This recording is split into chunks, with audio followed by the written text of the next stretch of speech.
Welcome everybody to the final episode of Deadliest Warrior Season 1. Yeah. We made it. It's been a long road here. IRA versus Taliban. I am your host today, Craig Taylor.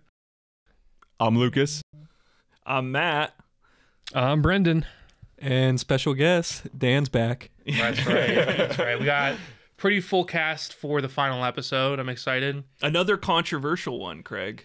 Yeah, probably the least conventionally controversial episode, as denoted by the warning in the beginning of the show. They do it like twice. Yeah. Like they keep bringing it back I can't up. exactly blame him. Yeah, I mean, it takes some balls to make an episode like this. I mean, either way, before we get into the actual episode, a couple things I want to cover first. It takes more balls to make an episode, a podcast about that episode. You know? Yeah. Does it, though? I want to give a shout out and thank everybody who watched every episode so far. I know for a fact that Spartan vs. Ninja has over 1,000 views. Yeah. Which, 1.1, almost 1.2K. yeah, I know combined we don't know 1,000 people, so there's got to be people we don't know who watch this, which is pretty incredible. And then Apache vs. Gladiator's not far behind. Yeah, so, let's get that up to 1,000, man. yeah, Nice. we want to On thank those everybody metrics. for watching, even if you just watch for 5 seconds, say fuck this. It's still a click. Then I can tell my gym teacher, joke's on you, I did make something of myself. Yeah, so thank you. Do we want to announce the giveaway? Yeah, why not? Throw it out there. You want to do the honors? It was Yeah, sure. Your Since brainchild. yeah. Since we're wrapping up season 1 here, we thought it'd be a cool little thing. You know, we're not millionaires. We barely make a living as it is. So we wanted to do a giveaway though, and so we're gonna give away a copy Tesla. of. I do not stand by that. We're going to give away a copy of Deadliest Warrior Season 1 in honor of us wrapping up Season 1. It'll be on DVD, and then we're talking about all signing it too, Yeah, you know, to make it worthless. Even though we didn't make the show or anything. to decrease the value even more. Well, we could just sign it, you know, and that way whoever wins it is going to be, you know. Yeah. We'll say details to follow on that. Yeah. There'll probably be, It could be worth something someday. yeah. Exclusive to that DVD though, are the season 1 aftermaths. You can get the season 2 and 3 aftermaths on Amazon. You cannot buy them for season 1. So that if that entices you any further. Got to get that hookup if you're a real head. Yeah, or just go on Pirate Bay. So anyway, get into the actual matchup. The other disclaimer I want to put on real quick. You know, obviously we don't support either of these factions, but mainly I want to give a heads up. This will probably be a longer episode. A general rule, we try to keep it under 2 hours. Yeah. But given that we're going to have to explain the generations of pain that created 2 of the most infamous terrorist organizations of the modern era, this might take a minute, especially on the history aspect. So We'll see what we can do. You guys already know, though, because you can look at the runtime. Yeah, look in the lower right. Yeah, You'll so- see what we did. you know more than us right now at this point. So let's get into the stats real quick, and then we'll get into maybe some background. So IRA is given a height of 5'11", 180 pounds, no armor, and 30 pounds of gear. And I just want to say that the IRA has the same stat line as the Viking from episode 2, at 5'11", 180. Just wanted to is put that like out their there. default white guy? Yeah, I guess so. They're like a Northern European man, I suppose. I didn't bother to check. The Taliban might line up with somebody. I don't know. Maybe that's like the Shaolin monk stat line or something. Yeah. Who knows? It doesn't matter. I feel like in Yeah. these modern eras, these like stats of this don't Yeah. really matter at all. Yeah, because not it comes really. down to spoiler, you know, guns. Yeah, I kept trying to get some good stats on Max's computer, but they're surprisingly secretive on this episode for the Expel spreadsheets. Yeah. So Matt, you have the whatever the Deadliest Warrior, how they describe these people. How do they describe the IRA? Okay, so they've got the IRA as unstoppable urban guerrillas who waged a bloody, savage war for Irish independence. I mean, I'm not the worst description, but I could. We'll get into it. I do like the lack of sensitivity in this episode. Like, Yeah. these guys are both like. It's hard to get into it. 'Cause I don't want to say they're portrayed necessarily as good guys, but they play it very straight, like they do any other warrior on the show. Like I don't know. And they definitely, if any episode is rigged, it's definitely this episode. Yeah. There's no way on this American TV show they were going to let the Taliban win Doomed at from the all. start. Yeah. This is the fakest episode of the show too, which I'm going to elaborate on more as we get into it. But Yeah. did they like run out of budget on this one or Like something? every or- weapons test is, we'll get into it. Yeah. Real quick, Taliban stats: 5'9", 160 pounds, no armor, 20 pounds of gear, and I know they're described as religious diehards now fighting their own holy war to take Afghanistan. Yeah. Also, I saw the intro line of hardline religious extremists who pack their beliefs with bullets. Yeah. Another like kind of gross oversimplification of what's going on. At least it was more fair than I remember. I remember it being like the IRA or like the good guys Yeah. for a reason that I think is pretty clear. Right. But I actually was watching it again was more not objective, but Yeah, because they knew the majority American audience probably hadn't really even heard of the IRA. Like me at age 14, I know the first time I ever heard of them was from this show. And let's face it, the American public probably has a bit of a bias going on at this time frame. Of Yeah. course. So it's like, well, we can't have the Taliban win. So the IRA are kind of always introed as like these 13 colonies. I mean, Ireland is fighting for its independence from the British. Yeah. So you as an American viewer are like, well, I hope these guys whoop the Taliban's ass. Come on, man. Yeah. I do want to get in a little bit of fun before we get into the actual history of these two groups. So going on to the experts. So some actually surprisingly entertaining, memorable experts. Yes. I want to start with Fahim Fosley. So he is described on the show as a Mujahideen freedom fighter, and that he left the country before the Taliban took over. So that is kind of true. He's very clearly an actor, especially if you look at his IMDb page. That's most of what it says. He was born in Kabul, and he left the country to pursue acting. And he's not really a freedom fighter, according to like his bio. It mentions that when he was younger, he would spread anti-communist propaganda given to him by the CIA. So not exactly like a fighter, but was actively fighting against communism. Around this time, this episode was shot, he did assist Marines with interpretation. So I imagine Afghanistan. He was there as a translator, I think around like 2010, which would have been around the time this came out. And he is quite prolific. Some notable movies he was in was Iron Man, Argo, and American Sniper.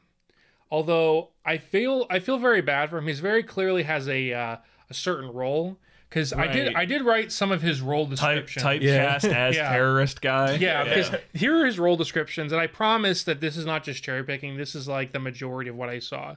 So I saw warlord, video jihadist, villager, camel herder, goat herder, Oh my god. and Uber driver.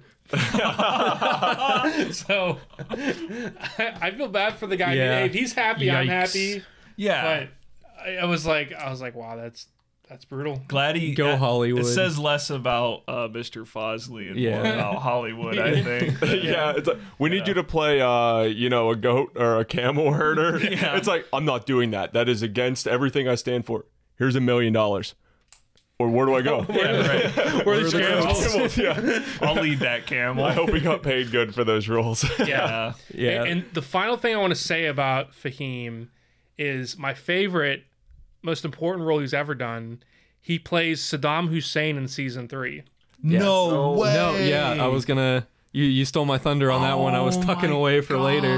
Yeah, I mean, I actually didn't verify it because I haven't seen the episode, but like, pretty clear. Yeah. Did you look it up? So I'm not going to be able to verify it until we see that episode. I wasn't again, paying the but money to purchase. Maybe I'll purchase Dude. it for editing. Yeah. it. We'll get. The internet data says it's true. I think so. it's the one and only episode we're looking forward to in season 3. Yeah, right now. Yeah, Pol Pot and Saddam Hussein. yeah. Oh, someone's got to play them, I guess. Yep. I hope we got paid well. Sure. Yeah, another credit is along with Uber driver Saddam Hussein. Anyway, so moving on to Alex Sammy. Sammy. Yeah. So the show calls him a counterterrorism specialist. He has a quote that says, The Taliban uses terror and fear as their main tactic. They want everyone else to realize how much power they have. okay.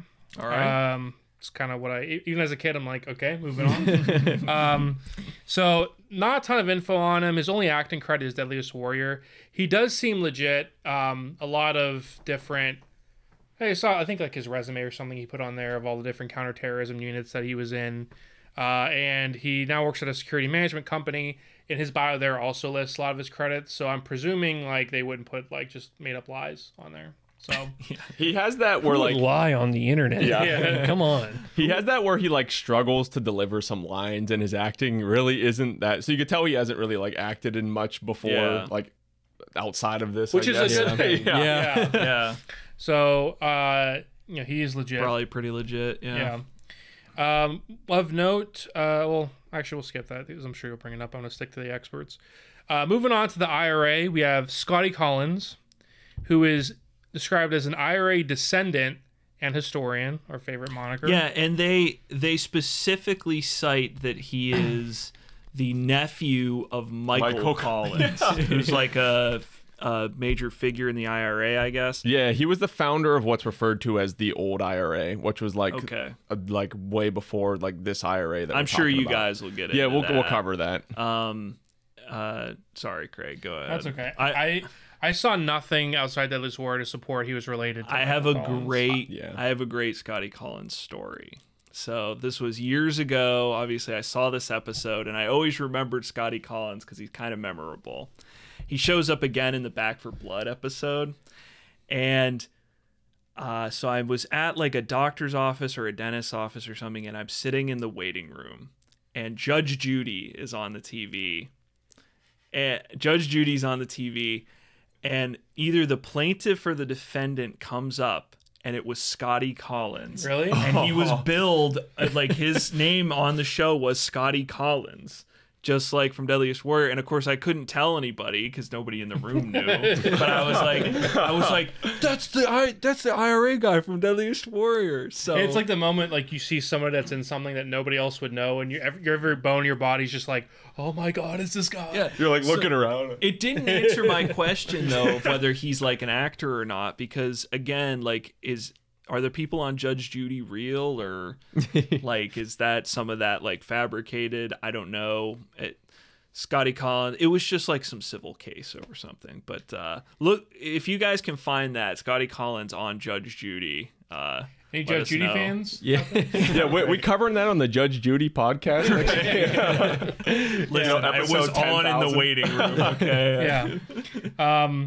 So I found a decent bit about him. I would characterize him, and this is definitely like a genre of expert on the show, somebody who it loves to embellish and very much is concerned what other people think about them.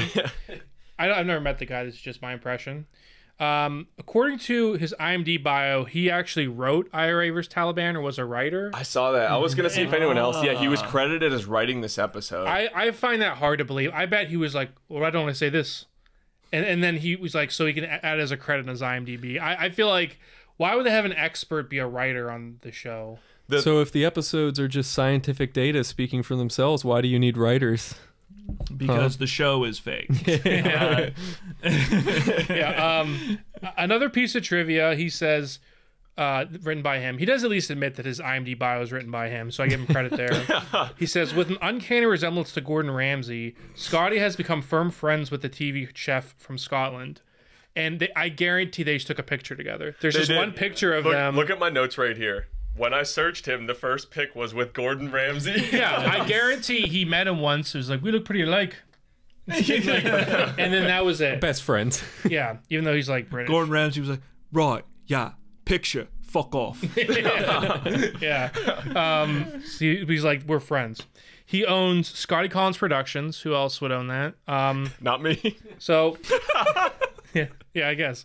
I will say it's relatively, like, it has 56,000 likes on Facebook, although engagement gets about 20 likes per post. And also there's a post about how they were hacked by the Ray-Bans hacker, they called it, where like you don't use your Facebook and it tags all your friends in the Ray-Bans. Yeah. So I don't know, I'm not here to shit on Scotty's like company. Only reason I bring it up is because in this website, in a post that he clearly made by himself, says his net worth is $9 million. It's like networth.com, which we'll actually get into. Hey, good for Scotty if that's true. Yeah. Now, actually, a little bit more on our second expert, who is also on that website, Peter Crowe. Cool. Can I say one little thing Yeah. about his production company, too? His production company is listed as a company which scouts locations for military, like urban and like desert settings. Is what his company specializes in. And all the pictures that he had on his website of his scouted locations looked exactly like Deadliest Warrior locations. So I'm not unconvinced that Deadliest Warrior didn't use his production company as their scout like location finder. He found the junkyard that this episode is in. The LA field. Yeah. Everything's filmed in. Oh, he's Scottish too, by the way. So he's not Irish at all. He's from the UK and he's from Glasshouse, Scotland. Just fun So fact you think for he put on like an accent? I don't know. But he's the descendant of Michael. But he's from I guess Scotland he somehow. could be. You guys have the same He last could have name. been Irish, and then his family moved to Scotland. Yeah, I don't know. Yeah, Just giving him don't a give this guy benefit. the But it says you have to be born into the IRA. Yeah.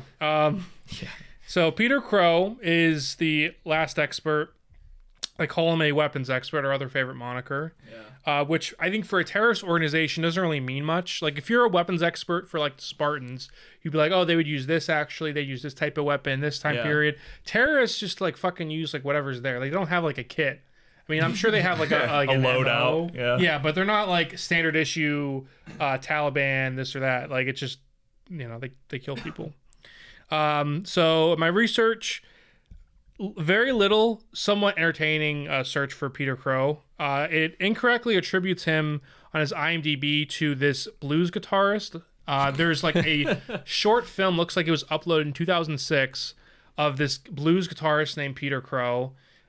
He plays in like a shack in the woods, and this guy shot he calls it a short film, but it's more of a YouTube video of this guy playing like blues guitar. And it lists this is the same Peter Crowe. And then that same net worth site that we saw Scotty Collins is worth $9 million shows Peter Crowe as $16 million, despite still confusing both Peter Crowes and using a picture of a third different person. So, I don't know how up to date. It also said, I just picked some other random people on there. It had DeAndre Hopkins, and his net worth was like $5 million. So I'm pretty sure he makes in like a game. Or something. Yeah, but does he have a production company? What was Baby Yoda's net worth?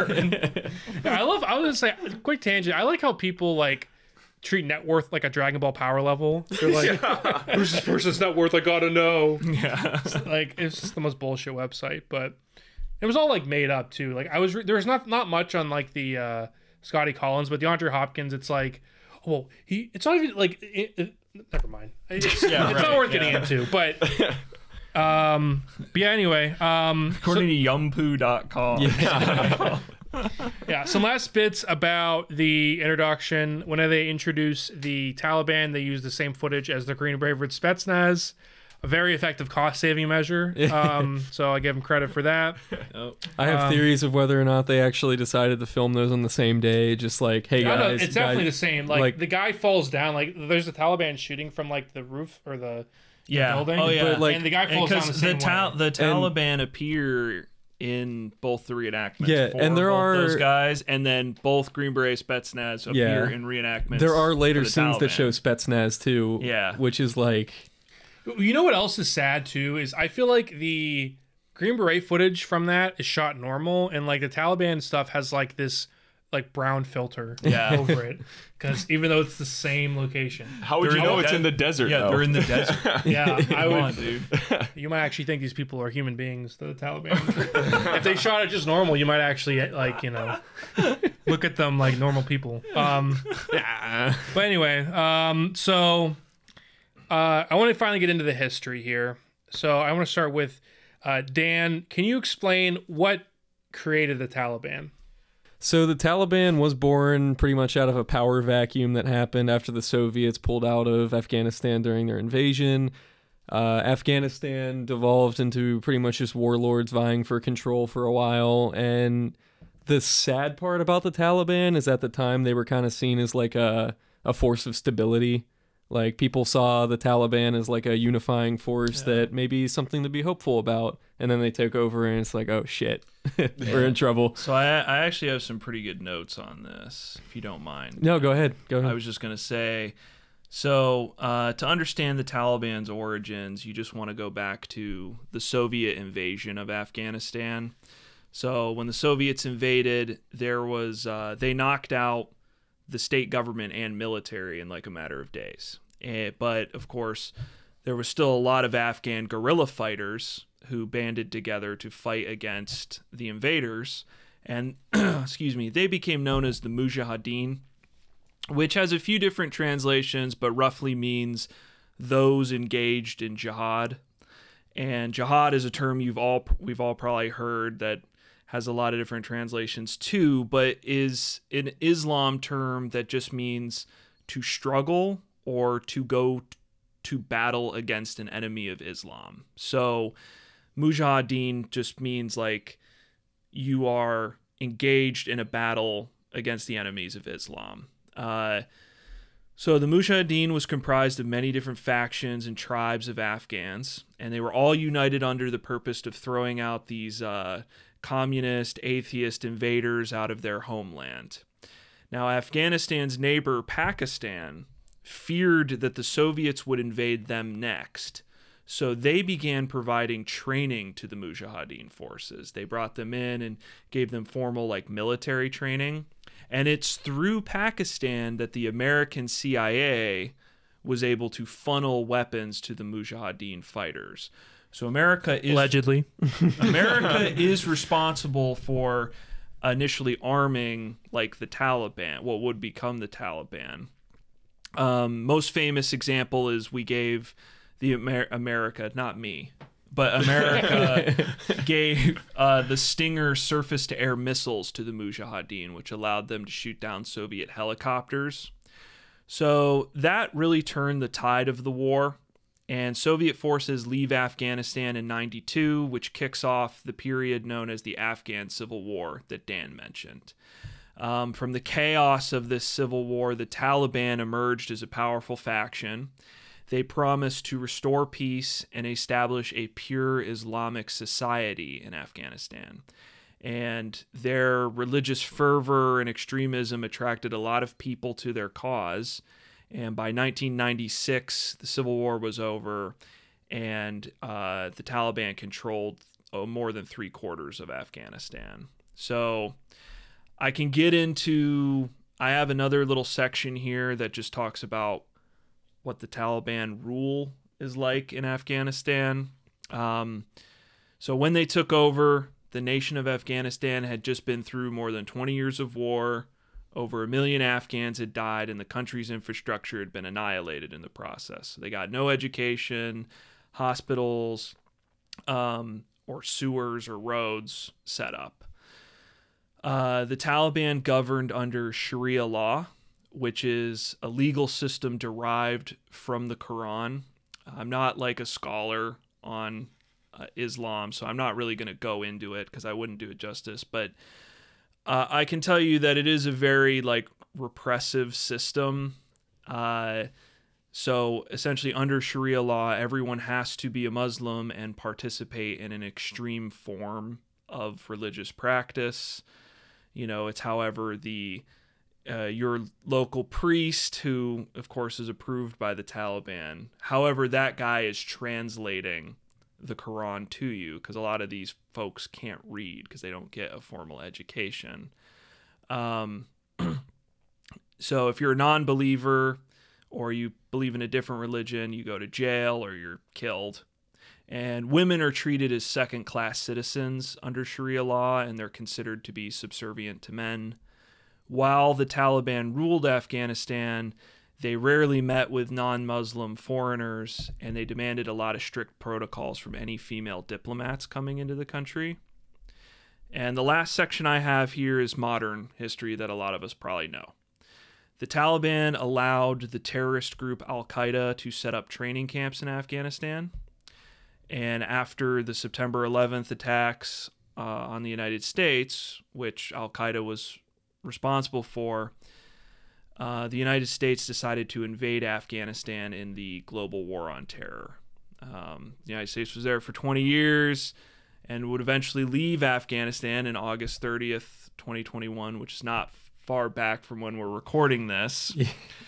The American-sponsored government there would fall to the Taliban in a matter of days, allowing them to retake control of Afghanistan. So the problem is that Afghanistan suffers from extreme poverty and a very poor educational system, and they infamously don't even allow women to attend schools.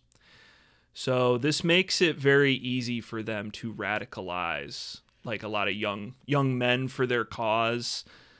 And, I would just say Afghanistan is an extremely tough environment as well. There's a lot of desert and mountains, and many empires have invaded Afghanistan throughout the years and have failed. I think the last person to successfully capture Afghanistan conquer it was Genghis Khan, I'm pretty sure. And many have tried. Ever heard of him? Ever heard of them? You will. And so the last thing I will say about the Taliban is that, I'll just say about Afghanistan is that the nickname for Afghanistan is the graveyard of empire. And the Taliban are back in control of the country, well armed, so we will see where history goes from here. I think a good important takeaway to get back to the show, too, is that was a pretty encompassing history. The episode gives us probably more context to our warriors than we're used to getting in the show, but they still give you probably maybe like 10% of what Matt just said. Which, to be fair, they don't have as much time as probably is necessary. Yeah, sure. You got to compress it, but... You mentioned the United States giving the Taliban the Stinger missiles to fight against the Soviet Union. Can I get a quick shout out to the Stinger glitch in Modern Warfare 2? You don't need to the U.S. supplying. You might see some supplies coming to this team over here too. Till I collapse, I'm spilling these fraps. Sorry. Back to you, Craig. Yeah, thank you, Matt. So, Brendan, I want to ask you the same thing. Can you explain the complexities of what created the IRA? I will definitely try because, once again, this show is very reductive in how it explains the IRA. It does get it right, but it's kind of like saying that the Israel-Palestine conflict is just a minor border skirmish. That's how reductive it is. So a lot of this, this history in Ireland starts with the conquest in 1618 of Ireland by England, and throughout these 400 years, there's been a lot of conflict between the Catholic Irish natives and the Protestant British invaders. And I'll let Lucas get into it because I know he's chomping at the bit to get to some of this history. So, whenever they say the IRA in this show, they're referring to what is called the Provisional Irish Republican Army. There's very different variants of what was the IRA throughout like a period of history. So, the ones that they reference in the show formed in 1969. Nice.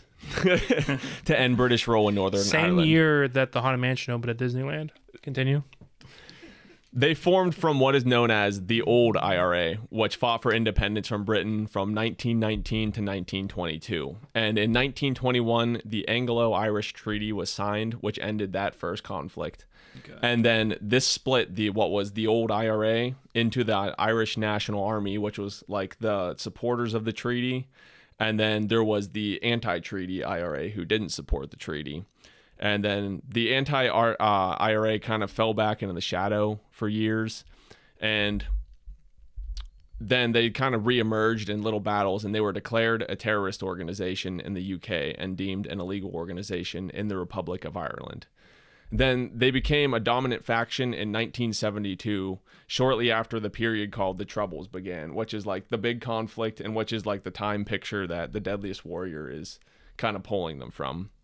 So the Troubles was a 30-year war taking place mostly in that Northern Ireland, where loyalists wanted Northern Ireland under British control and the nationalists wanted Northern Ireland under Irish control. And then when the battles between the two sides broke out, support for the illegal IRA, the ones supporting who want, Northern Ireland under Irish control, that support for them started growing. And they were kind of looked at as kind of similar to you guys over there, where they were looked at like a good guy freedom fighter group initially. Oh, don't look at me. Famously, if you watch Rambo 3, which is essentially an American military propaganda piece, the last shot, this is a meme that has been all over the internet. The last shot of Rambo 3 says this film is dedicated to the brave Mujahideen fighters of Afghanistan, which of course we would be big yikes killing a couple decades later. So at the time. Yeah. But I'm sorry, continue. All right. So this anti-treaty IRA, they initially started defending religious areas, but quickly switched to offensive tactics once they started receiving outside support from other countries, including Irish Americans and Muammar Gaddafi. Was from Libya, was a big supporter. Ever heard of him? Ever heard of him? Season 4. Yeah, the rumored season 4. They started their bombing campaign, which killed civilians, as well as kind of transitioning their image to these freedom fighters to kind of give them like a bad image. And they had a ceasefire in 1997. And the IRA accepted what is called the Good Friday Agreement in 1998 as a negotiated end to this 30-year war called the Troubles. And in 2005, they declared an official end to the campaign and decommissioned their weapons under international supervision. And in total, throughout that 30-year period, the IRA, the Provisional Irish Army, Republic Army, was responsible for 1,705 deaths. And those 1,009 of those were British soldiers or lawmen. 508 were civilians. 133 were actually IRA members who blew up from their own bombs, going off too early, or just, accidentally, the team killed. Or reprisal killings, because that is actually one of the topics in this book called Say Nothing by Patrick Rodden Keefe. It is New York Times bestseller. Very good book. Yeah, I'm sure there was plenty of people. I was just thinking about the last book featured on this podcast by Dick Couch. Yeah. So you said they oversaw the disarmament of the IRA? Yeah, in 2005, kind of all these like world powers, they officially, the head of the IRA declared that, this movement was How many done. Flamethrowers did they find? I got 6. a weird yeah. There was 6. That is all the IRA owned, and we'll cover that. Yeah. Okay. But they were responsible for 48% of the deaths from this war in total. 52% was, British killing. And what paints them in such a bad picture and what got them labeled as a terrorist organization by the United States in 1998 was these bombing attacks that ended up killing, 508 civilians that's a pretty high casualty number for... that's a lot of innocent people to die. So they started out with this good picture of freedom fighters. There's arguments to be made of, Ireland is its own island and, British owns the northern part of it, the British people. And, they just were freedom fighters who wanted Ireland to own themselves, essentially.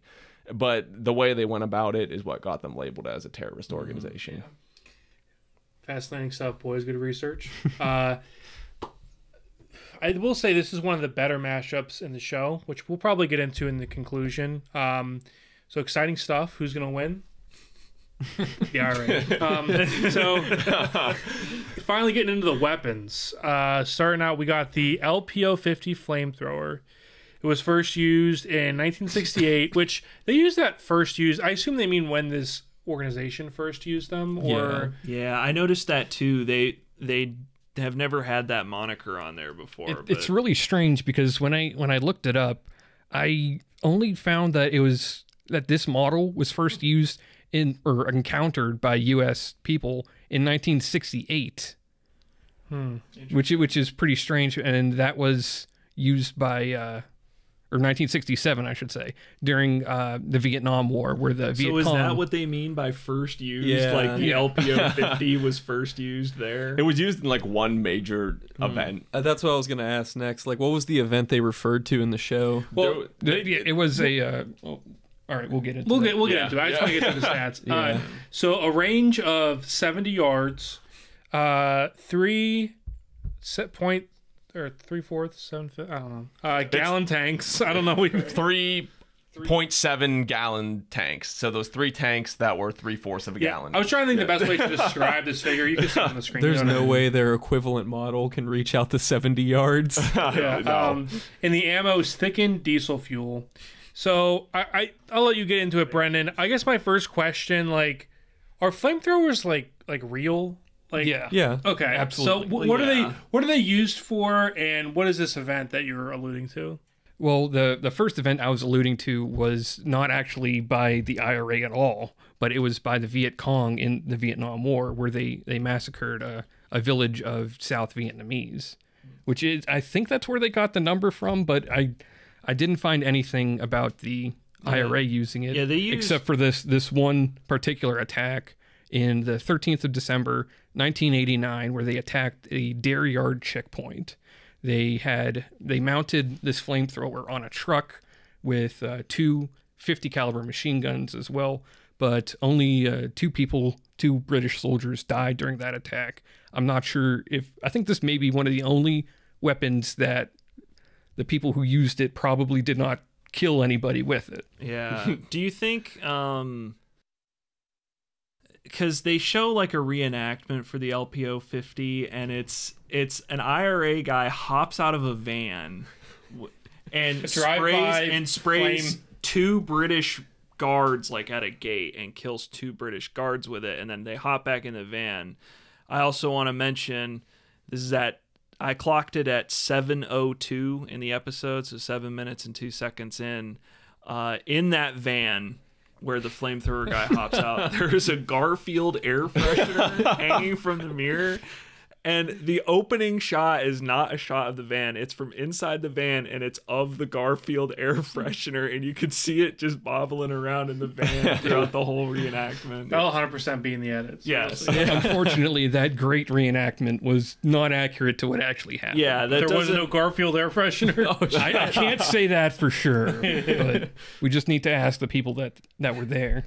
Yeah, this reenactment, not accurate at all. Can we at least get the Garfield air freshener and make it just a little bit accurate? They probably, this is another case of the show foregoing like a weapon, a more conventional weapon that the IRA probably would have used in order to get a more niche and unique weapon like a flamethrower that they have not had on the show yet. Yeah. We mentioned it a little bit earlier, during that decommissioning of all their weapons, it was cataloged that the IRA had 6 of these LPO-50s. Okay. So, I mean, it's not like every guy was running around with these, and That'd be so like... yeah, there was 6 of them. That's not a lot, you know. And what annoys me so much about this, are we getting into the test? Yeah, I'll describe the test.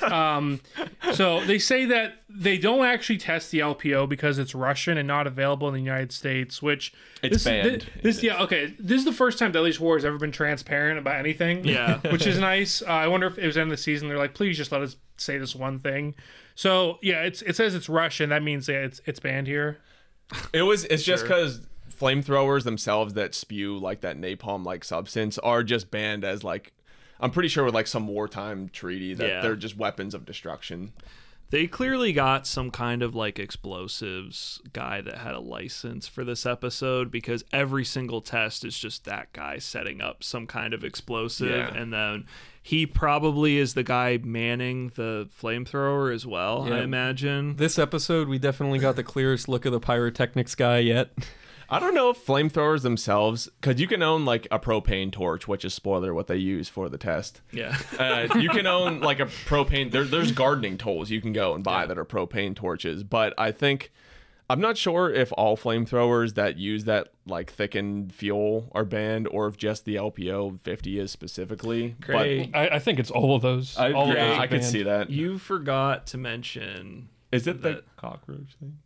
No. What? No, I wasn't going to bring up that. you know, I actually forgot. I was going to mention that. I forgot. Yeah. Armand Dorian calling the Taliban Cockroach. Yeah. Because they scurry away, and no matter what you do, they always come back. Yeah. I just man. want to say I understand the point he was trying to make, but I that's not a comparison. I would Sounds make. awful. If I had to compare the Taliban to something, I'd compare them to like a cockroach. You know, no matter what you try to do, they somehow skirt away and keep giving you problems. Yeah. Yeah, if I had to compare these people to anything, it's a bug. Yeah, they're cockroaches. A nasty bug. The doctor calling them cockroaches. And the scurrying away is the Afghans hiding in the mountains, like when their country gets invaded. Yeah. You know. Yeah. Can I get another yikes? Yeah. Right. Yeah. Yikes. Wait, Add do that to the the wall. Yeah, Wall. yikes to Dr.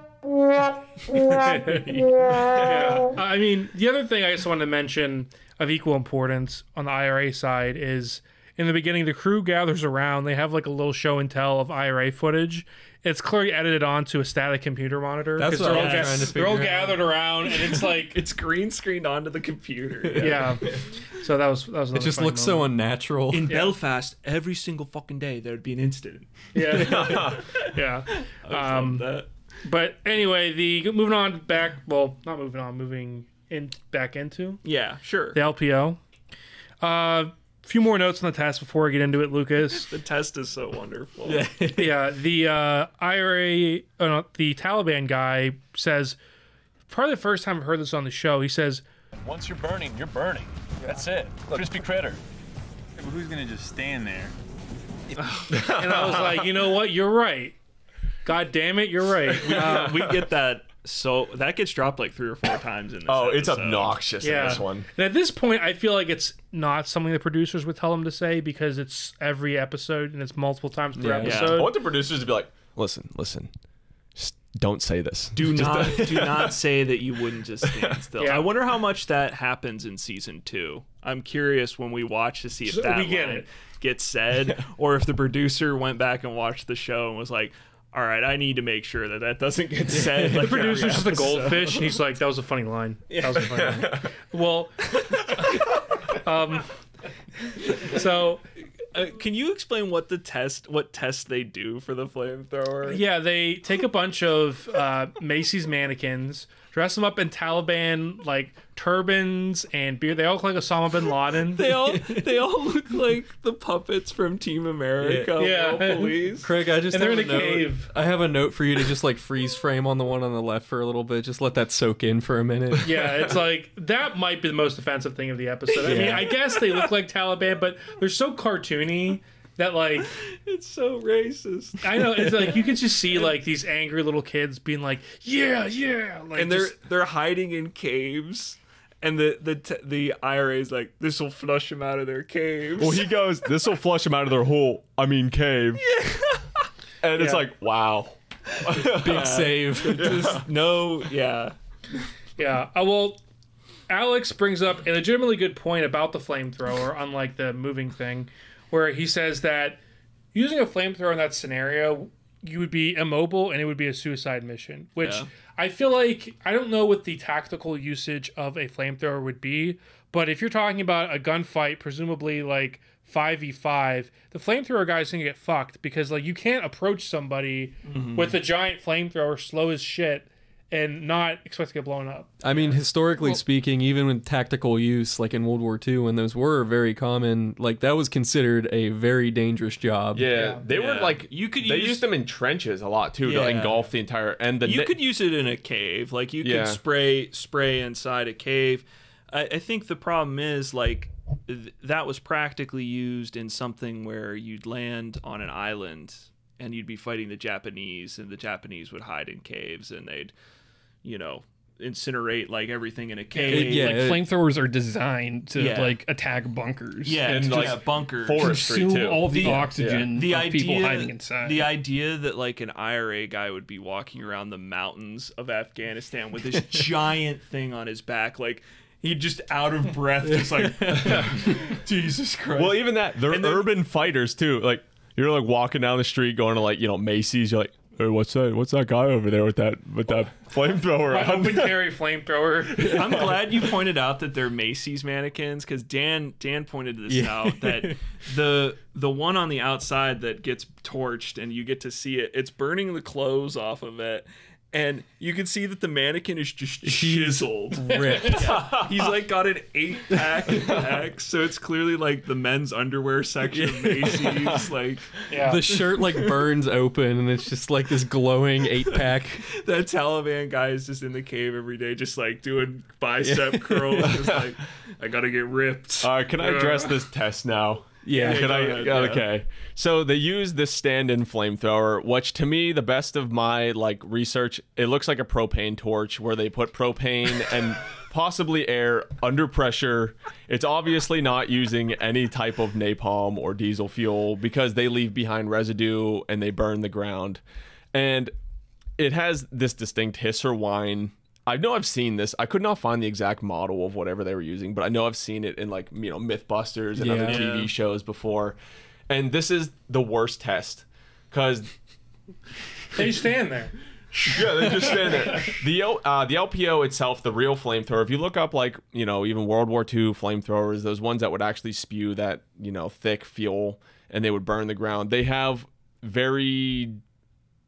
not very long distance, but they have like longer range distance. This thing looks like it has like a range of like 15 feet maybe that they're using. It is not anything close to what the real thing is. 70 yards. I always think of like football fields. Obviously. Yeah. And like that's like 3/4 of a football field. Well, for a real flamethrower, Maybe, like that's I could see that. Not for this like propane. Yeah, those torch. ones yeah, that would I'm shoot them just out. saying. Look up like YouTube videos and stuff for those ones. I mean, they launch like streams of this stuff out like 70, yards. I mean, it looks ridiculous compared to this little.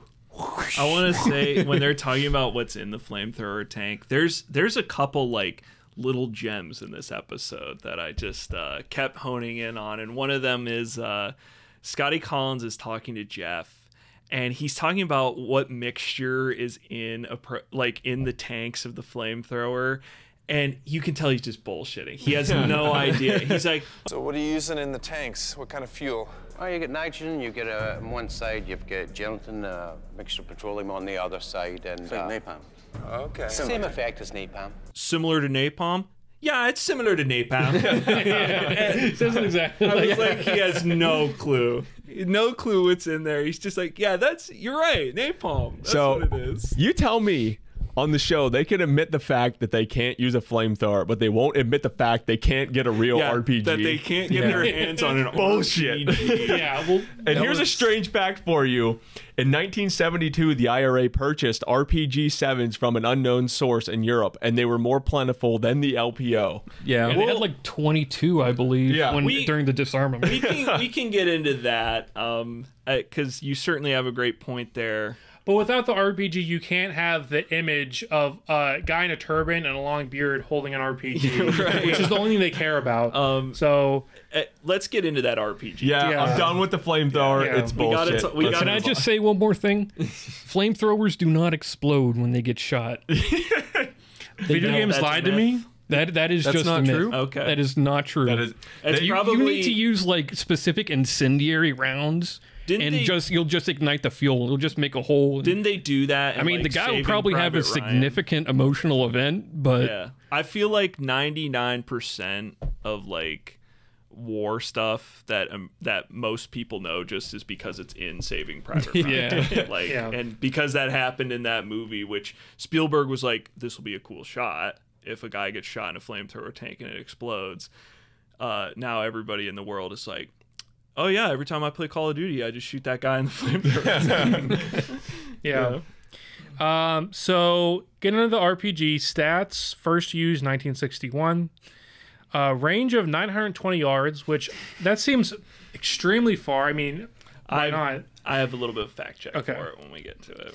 Yeah. Caliber of 40 millimeters, and ammo is a shape charge explosive. I don't really understand how like the caliber would like, how does it work with an RPG? Don't worry It doesn't. about it. It's just a measurement of the diameter of Yeah. the like the warhead that It's it just shoots. an explosive like. Yeah. So It's actually, I think, just like the tube, not the actual warhead, because the warhead's like a bit bigger. Yeah. Yeah, it might be the is tube. 40 Yeah. millimeter. yeah. So how does a weapon that I think has a longer range than Dragunov cannot be considered long range? Yeah, it is kind of absurd when you think about it. So I'll cover the range thing before we get to the fact that this test is fake. So the RPG fires a shaped charge that's designed to penetrate armor and take out vehicles, but of course it's just being used for anti-personnel in this episode. Alex mentions, because this is a little error that I caught, so you mentioned they give the stats of 920 yards as the range. Alex mentions that you can use this up to 920 meters if properly trained. Obviously, he was misfed his line, because that's even longer. Yeah. The line he delivered flawlessly, though. So I will say, based on a 1976 U.S. Army evaluation, This rocket that can shoot up to a kilometer with perfect accuracy. the RPG they measured the RPG's accuracy out to a certain number of meters.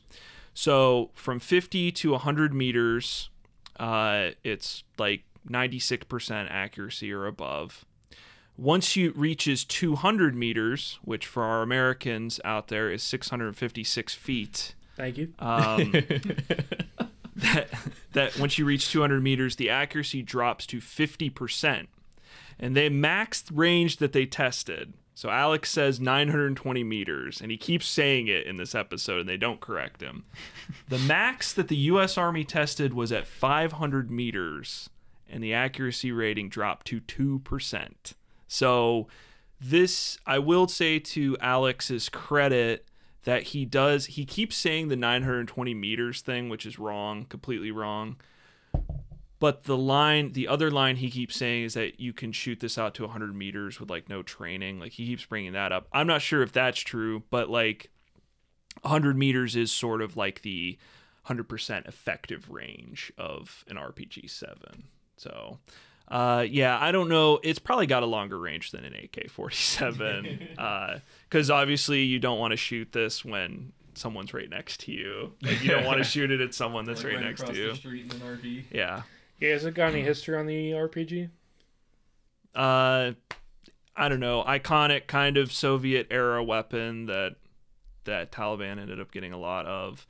Most of my notes here are about how fake this test is. Yeah, that's really what I focused on. Like I hate to break it to anybody watching that didn't know this, but this RPG test is faked. The RPG round is probably the worst effect of the entire season. Yes, so it's a prop RPG, and you can tell it's a prop because they have it in the studio, and you can see like Fahim is messing with it and like puts the rocket in it in the studio. And if you ever I never thought about that when I was a kid, but like I was watching this episode now, and I'm like, they're just letting this guy fuck with an RPG like in the middle of the studio. They're like doing another excerpt, like, yeah, we're gonna the flamethrower. You just hear an explosion in the background. Hey, can I Fahim Fosley? Fahim, goddammit! Can I throw the rocket in this? Sure, go ahead. Just Fahim, let us talk.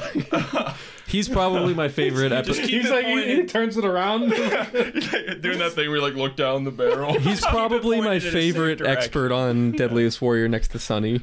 Fahim, I would say, yeah, he doesn't talk that much. But anything he does is memorable and ridiculous. Also, the only expert maybe ever on Deadliest Warrior that never gets to test a weapon. Yeah. Poor Fahim, they never let him test anything. Because they saw him handle the RPG. They're like, no. So it's a prop RPG that they're messing with in the studio, and that's what they use. And it is hilarious that like just before that, they're like, well, we can't get the flamethrower we want. But they won't admit it. But they won't admit that they can't get an RPG. And they insult us by trying to pass this off as real. Is completely understandable that you couldn't get your hands on one of those. Yeah. Like, I would say that's honestly more believable than the flamethrower. Yeah, right? Like that is a Russian anti-armor rocket. Like they rig like a... What, don't you just have artillery just laying in the background in your backyard? So they rig like a little small firework, it looks like, to the back of this prop, and they show a little CGI rocket gliding through the air. Who wants to mimic the recoil? And yes, when Alex shoots it, he goes like this. He's like, Like he's in a rocking chair, which of course an RPG. Lucas has a great clip. Maybe we can insert it or put the link to it where Mythbusters fired an RPG. Yeah, Mythbusters did a real thing, and that's, you know, they have this thing strapped down. They have like a bomb squad there. They have the fire department, the law enforcement. They're in a bunker, like, you know, pretty far away, which is overkill. But, you know, it's because it's a real RPG. And when you, we'll probably, I'll beg Craig to put it in. Yeah. There's like a 50 cent. Put it like back to back with the Deadliest. Yeah. 4, 3, 2, 1. Yep, they couldn't have asked for a better demonstration. Ready. 3, 2, 1, go! Because an RPG fires like it fires with the speed of like a bullet. Like that thing goes off and the rocket has hit the target. Yeah, it's blink and you miss. If you watch like video footage of like rebels in Syria shooting RPGs down street like avenues, it's like just a column of like flame and smoke that blows out like the back. Yeah, it's a poof of smoke and it's gone. In the Deadliest Warrior one, Usain Bolt could run alongside of it. Yeah, like it does this arc too. Yeah, it goes out, goes down, and then dips back up like this thing's riding on a wire.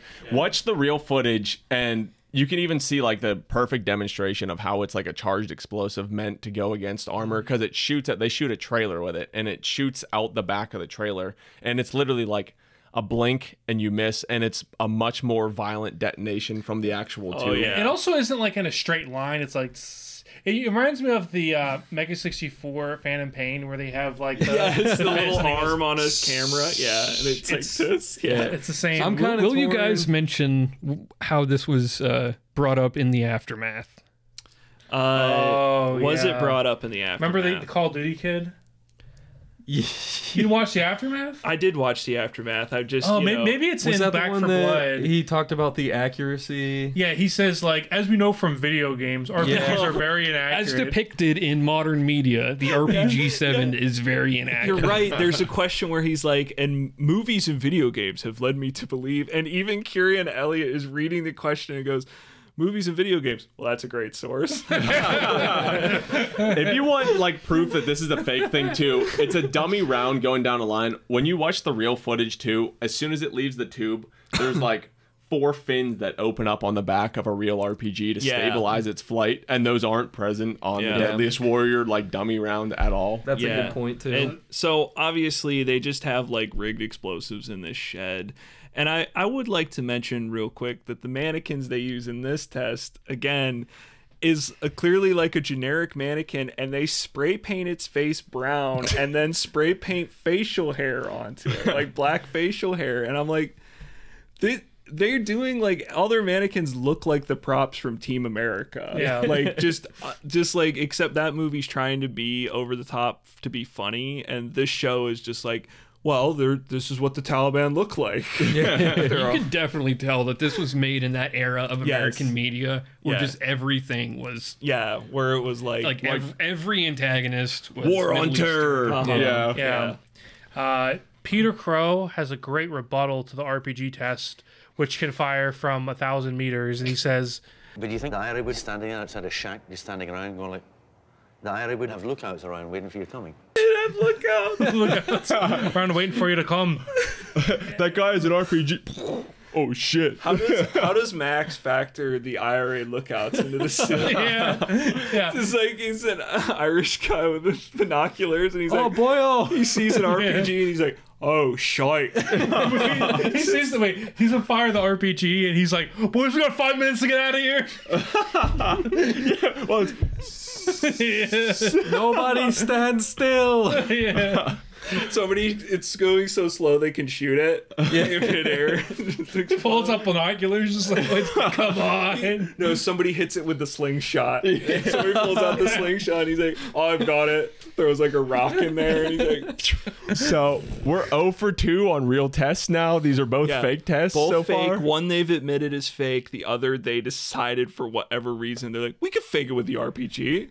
That'll look fine. Yeah. I think to close out for the Taliban side, I think it's a good pick for them, but just there's so much things wrong with the test. It's hard to move on from it. And how about this matchup, for example? So you guys brought up that the IRA had access to RPG-7s, and even in this episode, the IRA on their prop table is an AT-4. Yeah, which is a one-shot, like rocket anti... launcher. Yeah. Yeah.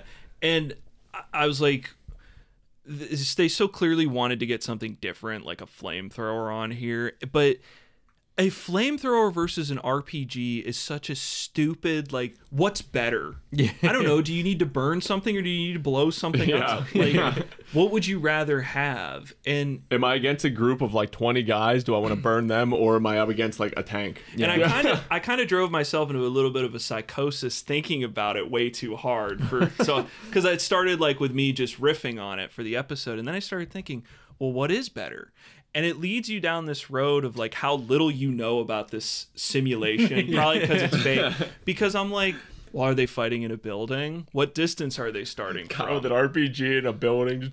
Yeah, because if you're in an open field, like an RPG is a better weapon because you're a huge target as a flamethrower guy and you can't run very fast. But if they're in a building, like a flamethrower has a potential to, like, you stick that nozzle in a room and just open it up. Like, you could burn down the whole freaking building with it. Even that flamethrowers eat up oxygen also, so that's like a big... Yeah, I think Brennan mentioned they don't that. actually have to burn you. Yeah, they could deplete your oxygen. You brought this up a while ago in the Mafia Yakuza episode, because they test the Molotov cocktail, and they're like, well, it's not that impressive. But you brought up the fact that like a Molotov cocktail has the potential to burn down like an entire building, and same thing with a flamethrower. Like, but you know, because the RPG, I guess, can hit you from a farther distance and get an instant kill, it's 2 better. miles an hour. Yeah, it's better for the sim. Well, your only choice is to believe that what they see in the reenactment is the sim, because you will go crazy otherwise. Yeah, that's you have true. to just say, this is what we're talking about. Speaking of reenactment, but the problem is, so many times on the Aftermath, people talk about the reenactment like it is the sim, and Max Geiger's like, well, you know, that's just a rendition of some of the stuff we see in the sim. That's not the real thing. And so the sim, look, I know it's probably fake, but I drove myself up a wall thinking about, if this was real, what is better between an RPG and a flamethrower? And it's such a situation-specific thing. Yeah. Like, I don't know. Do you need to clear out rooms or like bunker? Is this close quarters? Because a flamethrower It's like better. For what that. is better, a hammer or a screwdriver? Yeah. Yeah. Exactly. It depends on what you're doing. Yeah. Dan, you had something you want to add? Just my closing statement. It's not even worth looking up for the edit, honestly. I just thought it was pretty funny. But there's a reenactment cutscene we get for the flamethrower where a Spetsnaz guy like dives out from a rock as like a little ambush. And one Taliban guy goes down, and the guy behind him has the RPG, but the actor's like really caught off guard, and he's like hopping down the hill with the RPG. Like he doesn't know what to do with it. I just thought it was really funny. I'll find it. Amazing. So Edge RPG. Sure. Yeah. We sort of covered it. Sure. Yeah. Let's move on. Yeah. Just moving on to, I think they call this category explosives. Well, can we get to the excerpt about the IRA real quick? Where Scotty goes off the handle, as he does like many times in this. He's like, you cannot join the IRA. You have to be born into it. And he says they're doing it to free their country. I tried to look into this the best I could. According to reports, the IRA possibly recruited children as young as 12, but they deny it to this day. Could they have used slingshots? And they did all of their slingshots, kid. They did all of their training internally, and were viewed from the outside as not that well trained, honestly, which is why they resorted to guerrilla warfare tactics for an advantage. And I wanted to touch on the weapons that they use as well, because I got into it in this section. You can take any weapon from like 1900 to 2000, and they used it at some point. So like the weapons that they choose, especially like the flamethrower, there's like 6 of them. You could have literally chose any weapon. Any of these guerrilla warfare groups, literally they use whatever's at their disposal. The Taliban's the same way. Like they're just using what's available. Yeah, you could pick almost any weapon, and someone used it at some point. That's why Peter Crowe being a IRA weapons expert means nothing. Yes. And when we get past the weapon, they're going to go over, like, that kind of feeds into the PMN, which is why I think they chose that. Yeah. Also have my own theories about that mine. Yeah. But so explosives. First, we got the nail bomb. First used 1918. Length custom. Weight custom. So what is Max putting into the sim? Yeah, that's 10,000 meters. That's my immediate thought is like, how big of a bomb is being put into the sim then? You know? Scotty, how big of a bomb do you guys want? Just like all 5 guys are like heaving it over it. The Taliban. And it's made of nails, explosives, and a detonator. Can either of you guys get into some famous historical events or infamous events involving the nail bomb? I don't know, Brendan, if you have anything specific. I just had that there was record of several nail bombings occurring during the Troubles in Northern Ireland. I don't know any specific ones. Yeah, there was quite a bit. I don't have any specific ones, but one thing that I really was unsure of is how they were. It seems that it's kind of obvious that you'd place it here and just walk away and have it explode, and you wouldn't use it like a grenade. But in the report on that dairy yard attack, there actually is, they did say that they used nail bombs, sort of like a thrown explosive, which I think is pretty interesting. I didn't know. Mm-hmm. Yeah, you'd probably use it more just like a, I don't know, like a surprise attack or a trap or something. Yeah, like they're mainly used as IEDs. Yeah. The one source I have here doesn't really do the Troubles. It's mainly on the Irish War of Independence in the early 1900s. So you used a keyword there, which kind of brought up one of my first gripes with this episode in general. You called it an improvised explosive device, which is what most of these guerrilla groups use. And, improvised explosive devices are, improvised. They're whatever you can find to explode and hurt people. And that's honestly what makes it such an awful weapon. It is essentially, anything and everything shot outwards to injure people with an explosive. And according to many governments, they are extremely hard to trace because they can be made in a backyard. And they're just like awful weapons. Well, rest assured, the Taliban doesn't use them, apparently. Yeah. One of the things that, we hear about being Americans. The number one cause of American casualties for the entirety of the war. Yeah. But they get the Pmn Mine instead. There's a point in the show where I think it was Jeff who says like the IRA are the explosive experts of this episode. I think that is. Yeah, he says their knowledge of high explosives is greater. I think that is absurd. Yeah. The only thing that I was surprised by is they don't actually, I'm sure, but they claim to use Semtex in the episode, and they were actually supplied Semtex by various like different. Some of the dark backers that were sending them stuff. So they actually did have that at their disposal, which is a very volatile explosive in itself, very violent. So, you pack a little bit of that and, you could take anything, a glass, a can, something, fill it with bombs and explosive. Anything can be a nail bomb. So how do you put that in the sim? Let's back to that. I guess I would just add to that, Luke, and say this is not the last time we see traps and mines, like types of traps or mines or something that needs to be laid ahead of time that someone wanders onto in Deadliest Warrior. And it's always boggled my mind, probably for no reason because the sim's probably fake, but it's always boggled my mind, like, how does the sim take that into account? Do these warriors get to lay these things out ahead of time? Or is it like Minesweeper where they're just randomly, like arbitrarily scattered on the little grid that they fight on? Like where does the IRA and the Taliban decide to like put their mines in their that's what nail bombs? Like, is there a trash can in the sim that the IRA guy can just one in the middle of the field? Or is it just laying there in the grass and like the Taliban just don't notice it? Obviously, you put it in a moped. Or you put it in a bus. What makes this? I classify this almost as like a bad weapon for this show. There's no set formula on how to make one of these, and all of these like tests and everything just prove is blowing something up with some nails in it proves that blowing something up with some nails in it will injure people. It's like, and there's also like no really set amount of explosive. Like you could have a nail bomb like in a truck and destroy like an entire city block, or you can just have like a little hand grenade thing. Yeah. Like there's no really. Well, you know what they said? They asked Max. They're like, "Hey, did you figure out the stats for the nail bomb yet?" And he said, "You know what? No, but maybe we'll do something custom." I just put in the shield data from the Spartan. Yeah. That's what he does for every explosive. Yeah. So any other thoughts on nail bomb? I didn't have too much, other than like this is where they have the censored top secret explosives expert. It's a dangerous weapon. We don't want to fool around with stuff like this. So we're bringing somebody else in that's going to show you how we do this. Our explosive expert carefully sets the bomb into position.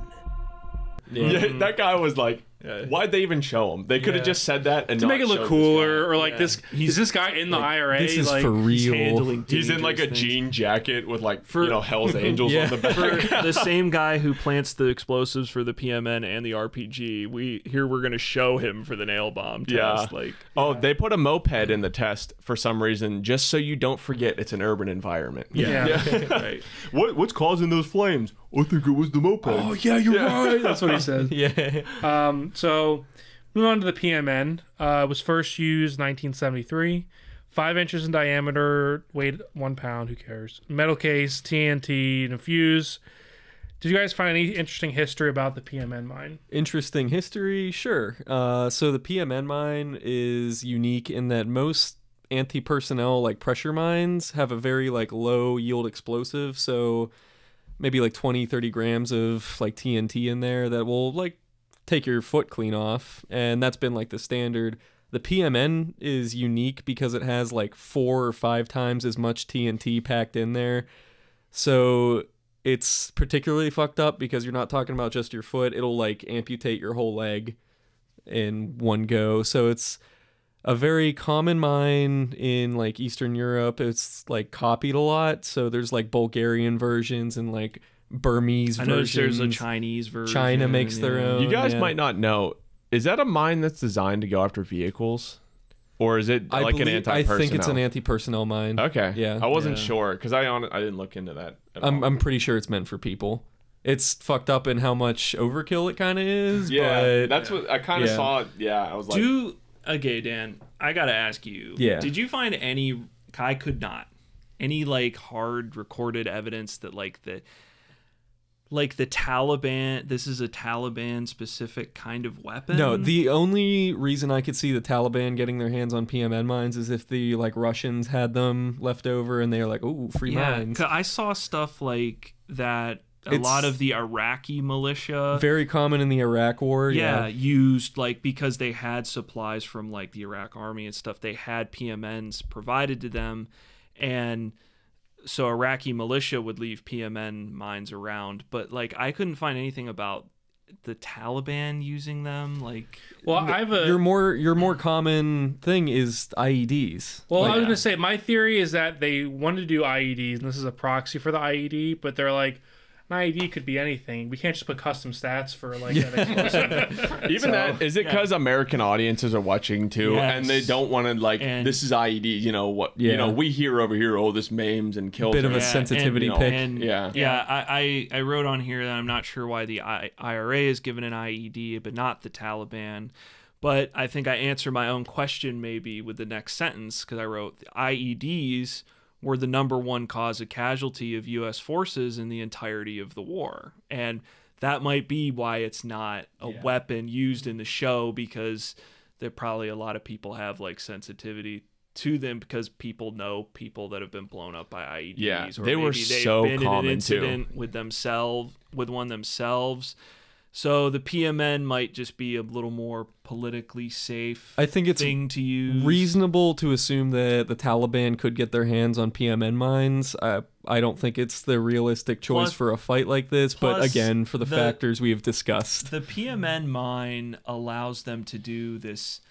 I'm just going to say it comes off very cynical in this episode, that they end, the last shot of the episode is like, you know, you see an IRA guy like lifting his hand and going, Ireland, you know, and then it like shows like adopt a minefield. So that's the other aspect of this show or this episode. It allows them to use these terrorists to like get ratings and be like, we don't give a fuck, here, show all this savage killing, and then at the end they're like, but these mines, these are really bad, you know, we need to get rid of these. Yeah, either scenario one is they wanted to promote this charity and they use this episode to do it, which I think is sort of unlikely.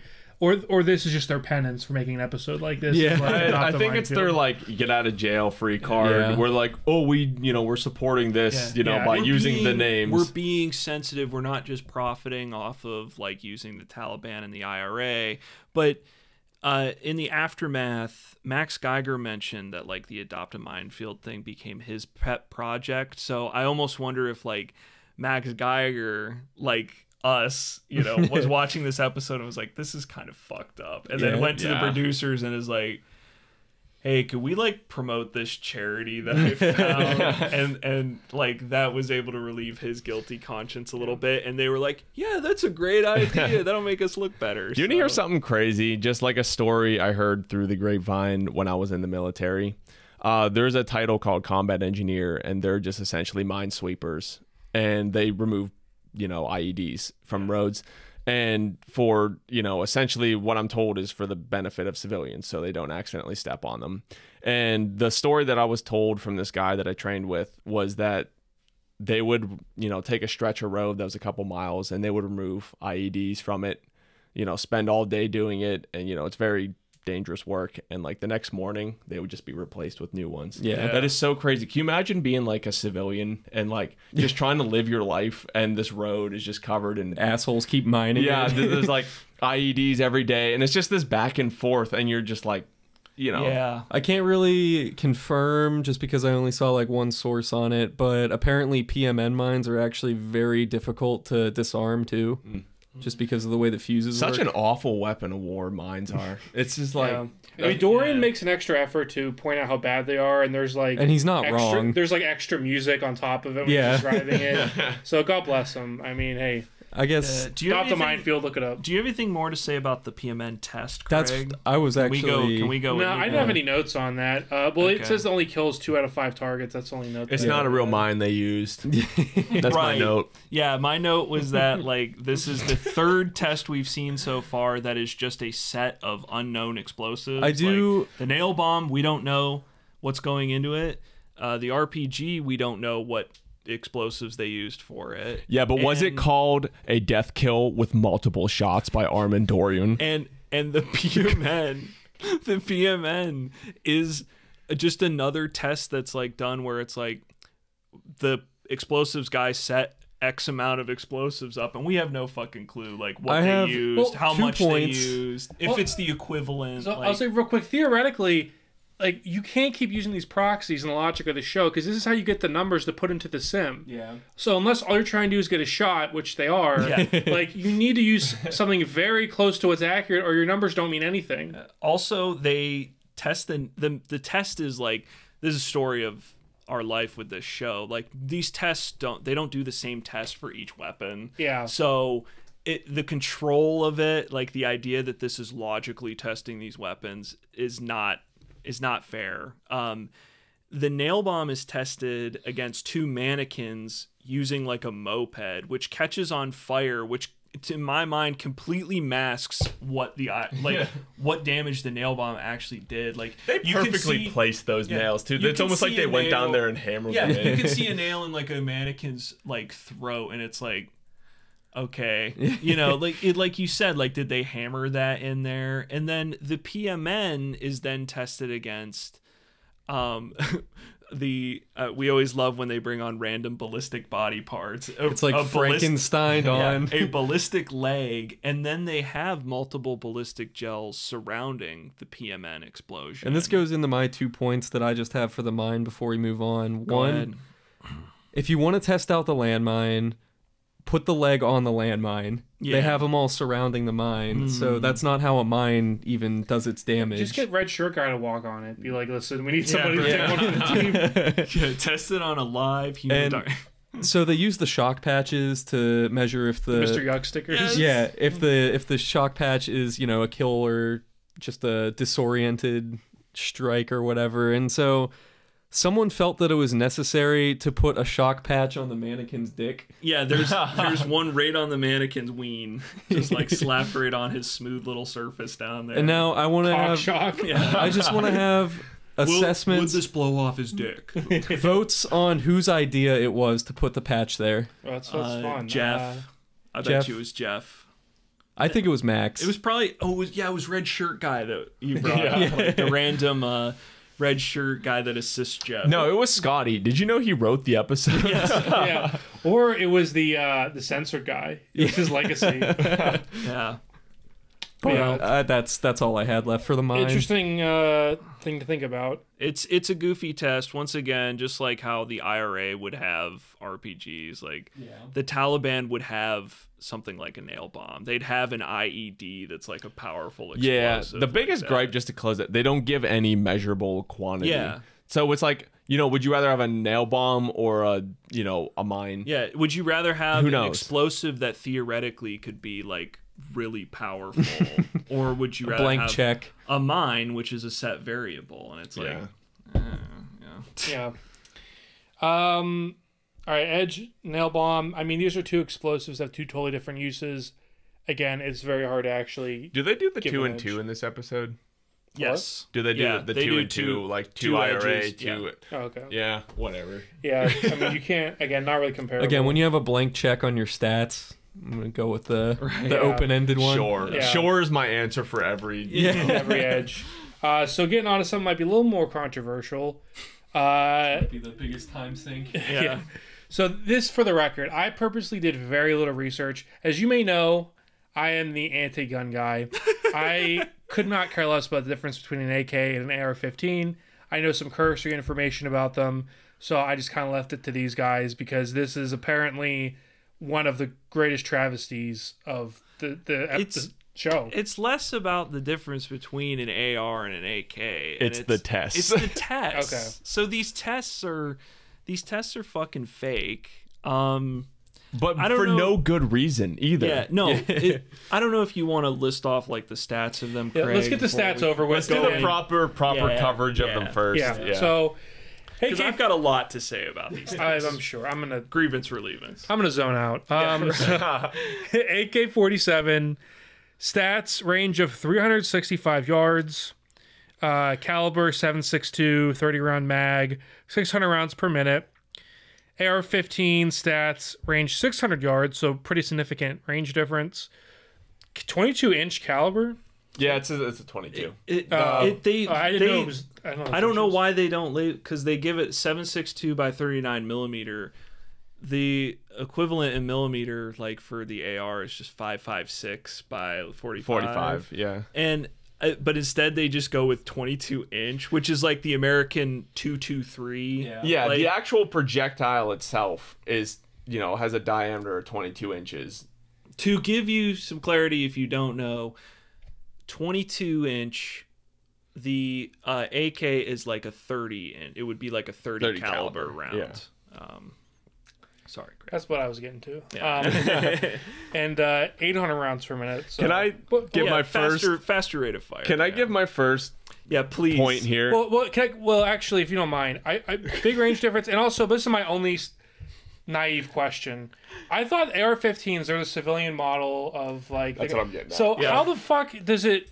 800 rounds per minute. That is the M16. Yeah, that is the rate of fire of an M16 that they present on the show.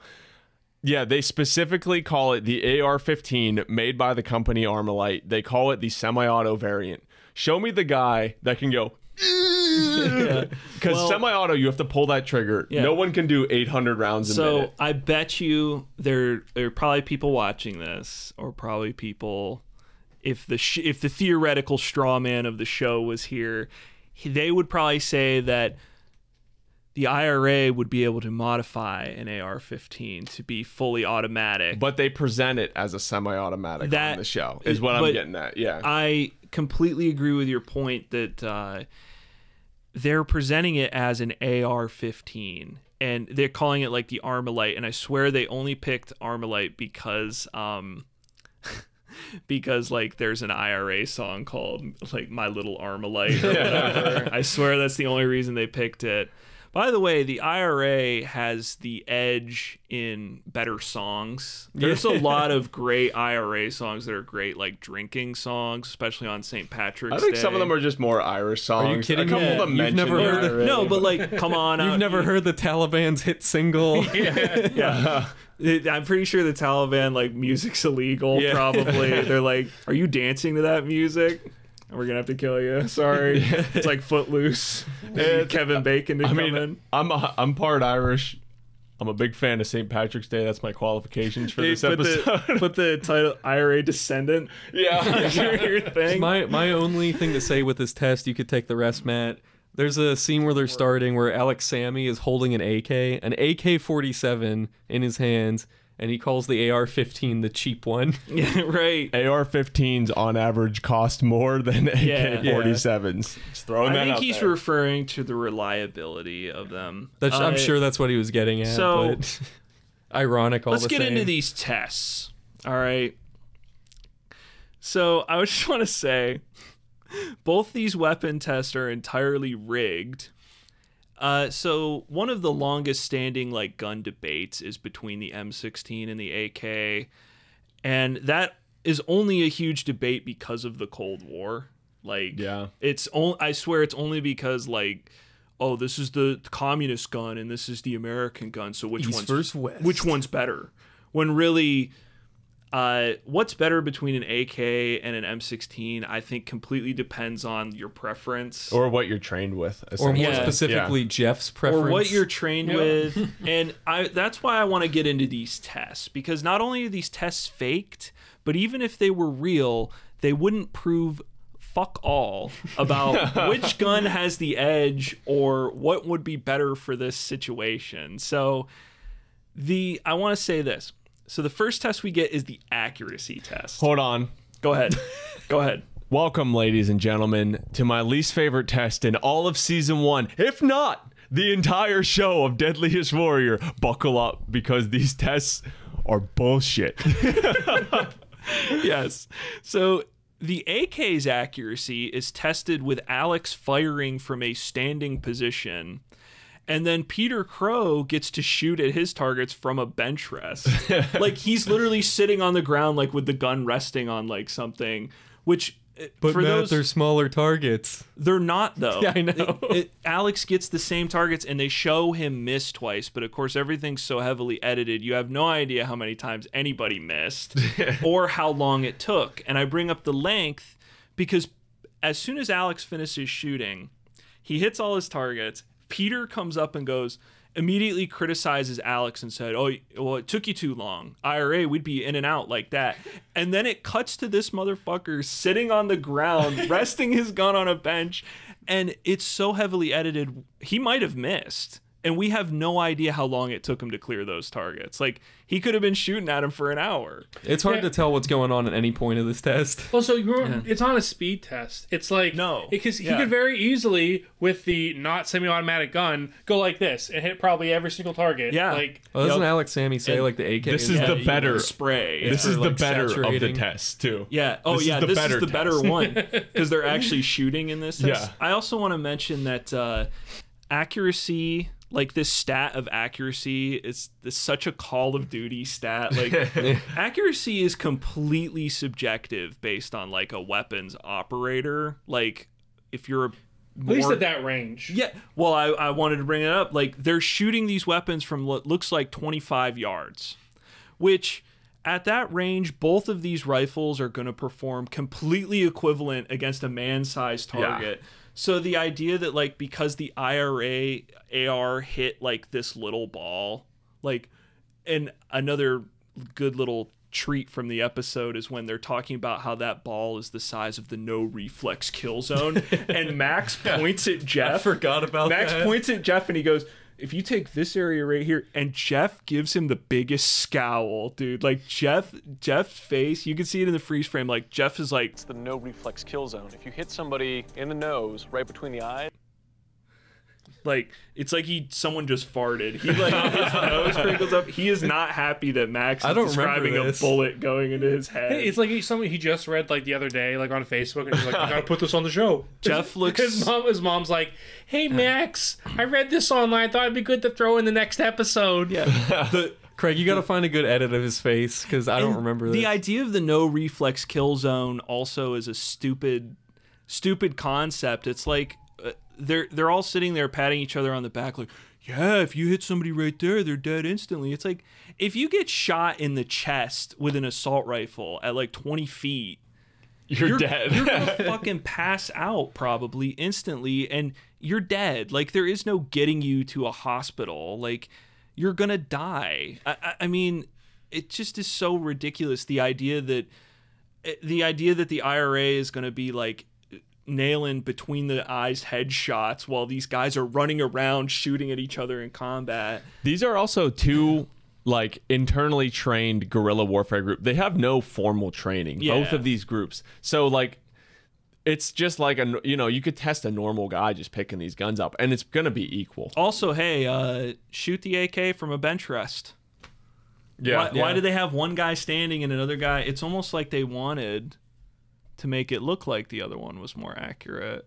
Yeah, they do this on the show. They did this with the Spetsnaz versus Green Beret also, where this, the AR platform is, pinpoint accuracy, and the AK-47 is, completely reliable. They use the 74 for the Spetsnaz. It's rugged. It's rugged. Yeah, where it's, this reliability versus pinpoint accuracy. Honestly, these two factions I'm just going to categorize them as like the same level training. Yeah. And it's just going to boil down to whichever one you're trained with.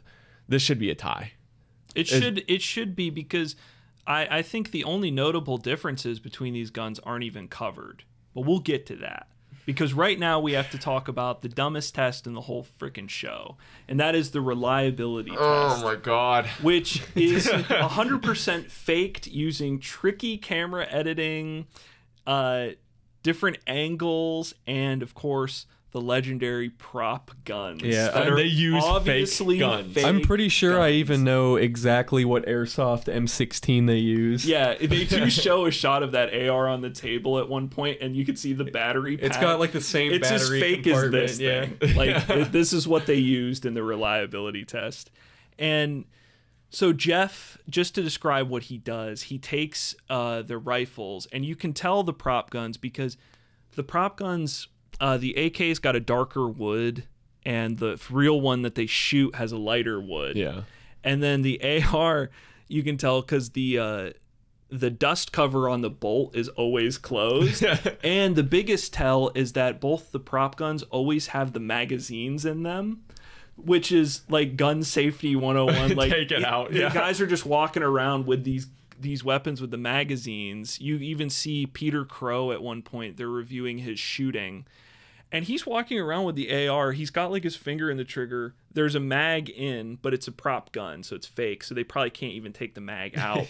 And he's pointing to the mannequin with it. He's like, well, you see, if I shot right here, and it's like, oh, that's not safe. If that's a real gun, that's very not safe. They do a side view after they slap it with the mud. Yeah, they do a side view. Jeff rubs mud on it and then puts water down the barrel. Like that does anything. Which is like, just turn the gun back and it'll all fall out. Anyone who has ever fired an AR, whenever you take your first shot, if you have your dust, like ejection port cover closed, it flips open and the brass ejects. And they show a side shot. It is the most revealing shot in this entire show. He goes, and they do a gun firing sound, and the ejection port does not open. No brass comes out. And like the front of the gun is even like a little saggy, like it's a rubber stand-in or something. And they do this fake gun firing sound, and there's no brass ejecting, no cycling of this weapon at all. It is completely a fake weapon. I wrote that from the side angle, you can see the barrel is drooping downward, like it's clearly like foam or rubber or something. It's not metal. It honestly makes sense too, because the airsoft guns that I'm referring to, like the ring that the handguard goes into, like some of those models are notoriously like weak. Droops. Yeah. And the dust cover, like Lucas mentioned, stays closed on the rifle's bolt. That dust cover, when you load an AR, you put a mag in and you pull the charging handle back. That dust cover flies open, and even if you are able to load it and close the dust cover, when you fire, the dust cover opens, or else the brass can't fly out of the gun and your gun will misfeed. So they're showing the angle of him shooting, and the dust cover's closed. And as a result, no brass is flying out, and there's also no muzzle flash. And Peter's not even bothering. Like, he's going like this. He's not even faking any little bit of 5.56 doesn't have much recoil where you're like, whoa. Yeah. But at least, you know, you'll still would like move he doesn't move a muscle. For the AK, the way they fake it is they hand him the prop gun with the mud on it. And then they have the camera angle they use. It's so funny. They cut to Alex Sammy. He's shooting the AK, and you can see he's actually shooting because brass is flying out and there's a muzzle flash on the gun. But they're filming him from an angle that's at his back. It's like aiming this way at his back. So his body is covering up the entirety of the gun except for a little bit of the handguard. The only reveal. And you can see that the handguard is a much lighter color. It's like blatantly obvious. Yeah. Once you see it, you can't unsee it. Yeah. So they fake the AK test. And then I just want to mention one more thing about the AR reliability test. We've more than proven that the whole thing's fake. Like, it's clearly a prop gun. He's not actually shooting. But I want you, the viewer, to reach into the inner sanctums of your mind. Go right deep in your cerebrum, right? Does it make any sense that the AR gets covered in mud and then fires 9 rounds before jamming? It's jammed. That makes no sense at all. Once a foreign entity's entering that bolt, if the gun's going to jam, it's going to jam after like one shot. First shot, yeah. It's not going to shoot, because even in the logic of the show where they're like, oh, it jammed, that's a big deal. Peter Crowe gets off 9 shots and hits all 3 mannequins. He's killed all 3 of his targets. It didn't matter that it jammed. Like, so I just want to say it was the dumbest test in the show. And why not just do the test? Why not do a test where you put a target at like 300 yards and shoot at them? It's because they don't care. There's a million torture tests for weapons on like YouTube, everything. Like this isn't some high risk extreme test where like, oh, blah, blah. There's like what, maybe 0.1% chance the gun would, you know, I wanted to anything point bad out would happen. There's a YouTube channel called the AK-4774 Operators Union, and it's like this Russian dude named Rob Ski. I'm sorry if you're not actually Russian, Rob. I just assume you are because you talk like a Russian guy. He lives in Texas, and they do a bunch of stress tests with different versions of AKs where they throw it in the water, they dump sand in it, like they throw it on a rock and run it over, like they stress test these guns. So like the fact that Deadliest Warrior couldn't be bothered to do something like that just shows like it was probably like, we can't waste our only AK. How lazy they are. All they end up doing is faking 2 tests in order to perpetuate the long-standing stereotypes of both these rifles. Because that's the age-old argument, is that, well, the M16 is more accurate, but it jams a bunch, and the AK never jams. I mean, you know, you can fucking break it in half and it still fires, but you can't hit anything with it's made to lower tolerances, but the pieces are indestructible. Yeah, which of course is crap. Like, I didn't bother writing a ton of notes about what's more accurate or not. Like, I wrote some, but I really just wanted to get into the fact that, like, we don't know what range they're even supposed to be shooting these at. Both these assault weapons are going to like be able to kill a human being in a firefight. The way it's presented on the show, everything is under like 50 yards. Even in the reenactment, in the tests, everything's like 25 yards away. Which the accuracy would make no difference. And also, does reliability make a difference? Because we're told that they fight in a neutral environment. It's the idea that they're fighting in like this sterile computer gladiator arena. Is there anything to jam the gun on? Like, they're not fighting in Afghanistan or in the snow or whatever. What is there for the IRA to jam the AR-15 with? I'll never forget in the Back for Blood special episode, I do want to mention, because the IRA comes back for that. And there's a shot in the reenactment where they're fighting the Spetsnaz, and some like asbestos falls down from the ceiling and hits the IRA guy's AR, and he goes to shoot it and it jams, and he's like, and he has to get rid of it. And it's just it's the goofiest thing because it's like, oh yeah, that's what would get it. Yeah, Like, yeah. Some ceiling pieces would fall on your gun and it would stop firing. Like That guy's the worst luck in history. yeah. So these tests, not only are they fake, but even if they weren't fake, they don't show us anything.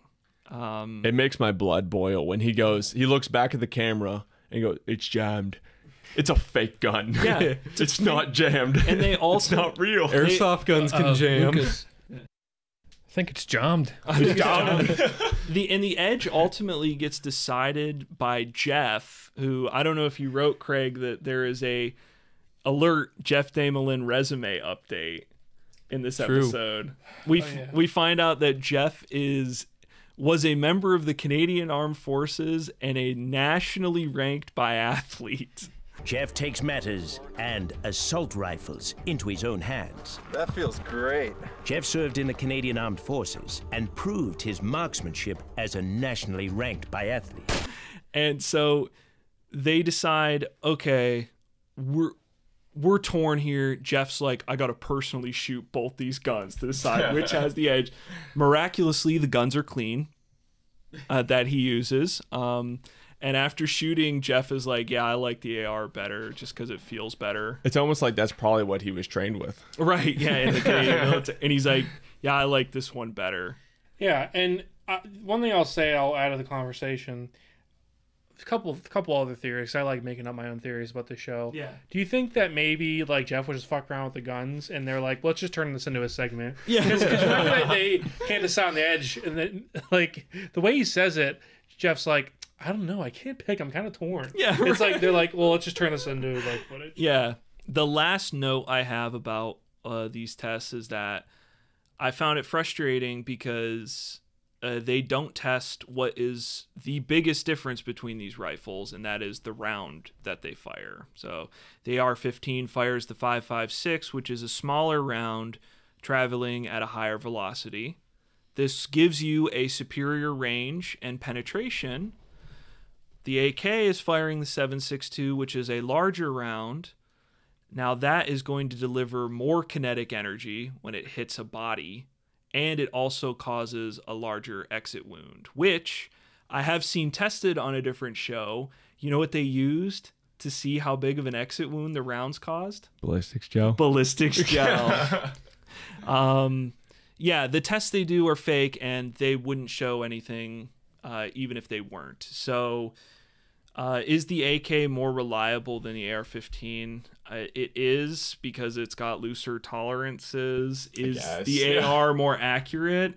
The AR's round has a higher effective range, a longer effective range than an AK. But does this fight start at 600 yards? You know what I mean? Yeah. Where is it starting? In the sim, it's like 50 yards the whole time. Yeah. That poor flamethrower guy starting at 600 yards. Yeah, right. I'm coming, guys. He's gonna have chugging away. Calves made of just steel by the time he gets to the fight. Yeah, like napalm. That's yeah, exactly like napalm. That's all I had to say about this test. I found it very frustrating that they. We all know it's everything. horribly fake. So stupid. I didn't have much to add to the test itself. I just wanted to say at 30 minutes and 50 seconds in the reenactment, we do see a Taliban fighter go full Tusken Raider. Oh, yes. Of course. Yeah. All right. So Edge, AR-15. All right, you know what I'm going to do? I'm going to put my foot down as host. I am going to get the only comment on this Edge. Go ahead. Yeah. I'm going to say it doesn't make sense because I don't understand how a civilian gun can beat a normal gun. And that's it. Fair enough. So honestly, I've said my piece on this whole thing. Yeah. Fair enough. I didn't want to go another 15 minutes. Yeah. So moving on to close quarters. We got the sling. Shot. Slingshot. They call it the slingshot? Yeah. Oh. They call it a child's toy. Because it's a child's toy. Oh. Child's blade turned deadly. Range of 100 feet, 19 inches, 105 pounds, 1.5 pounds. Plastic ball bearings. The narrator calls it a sniper weapon, even though it's the close range weapon.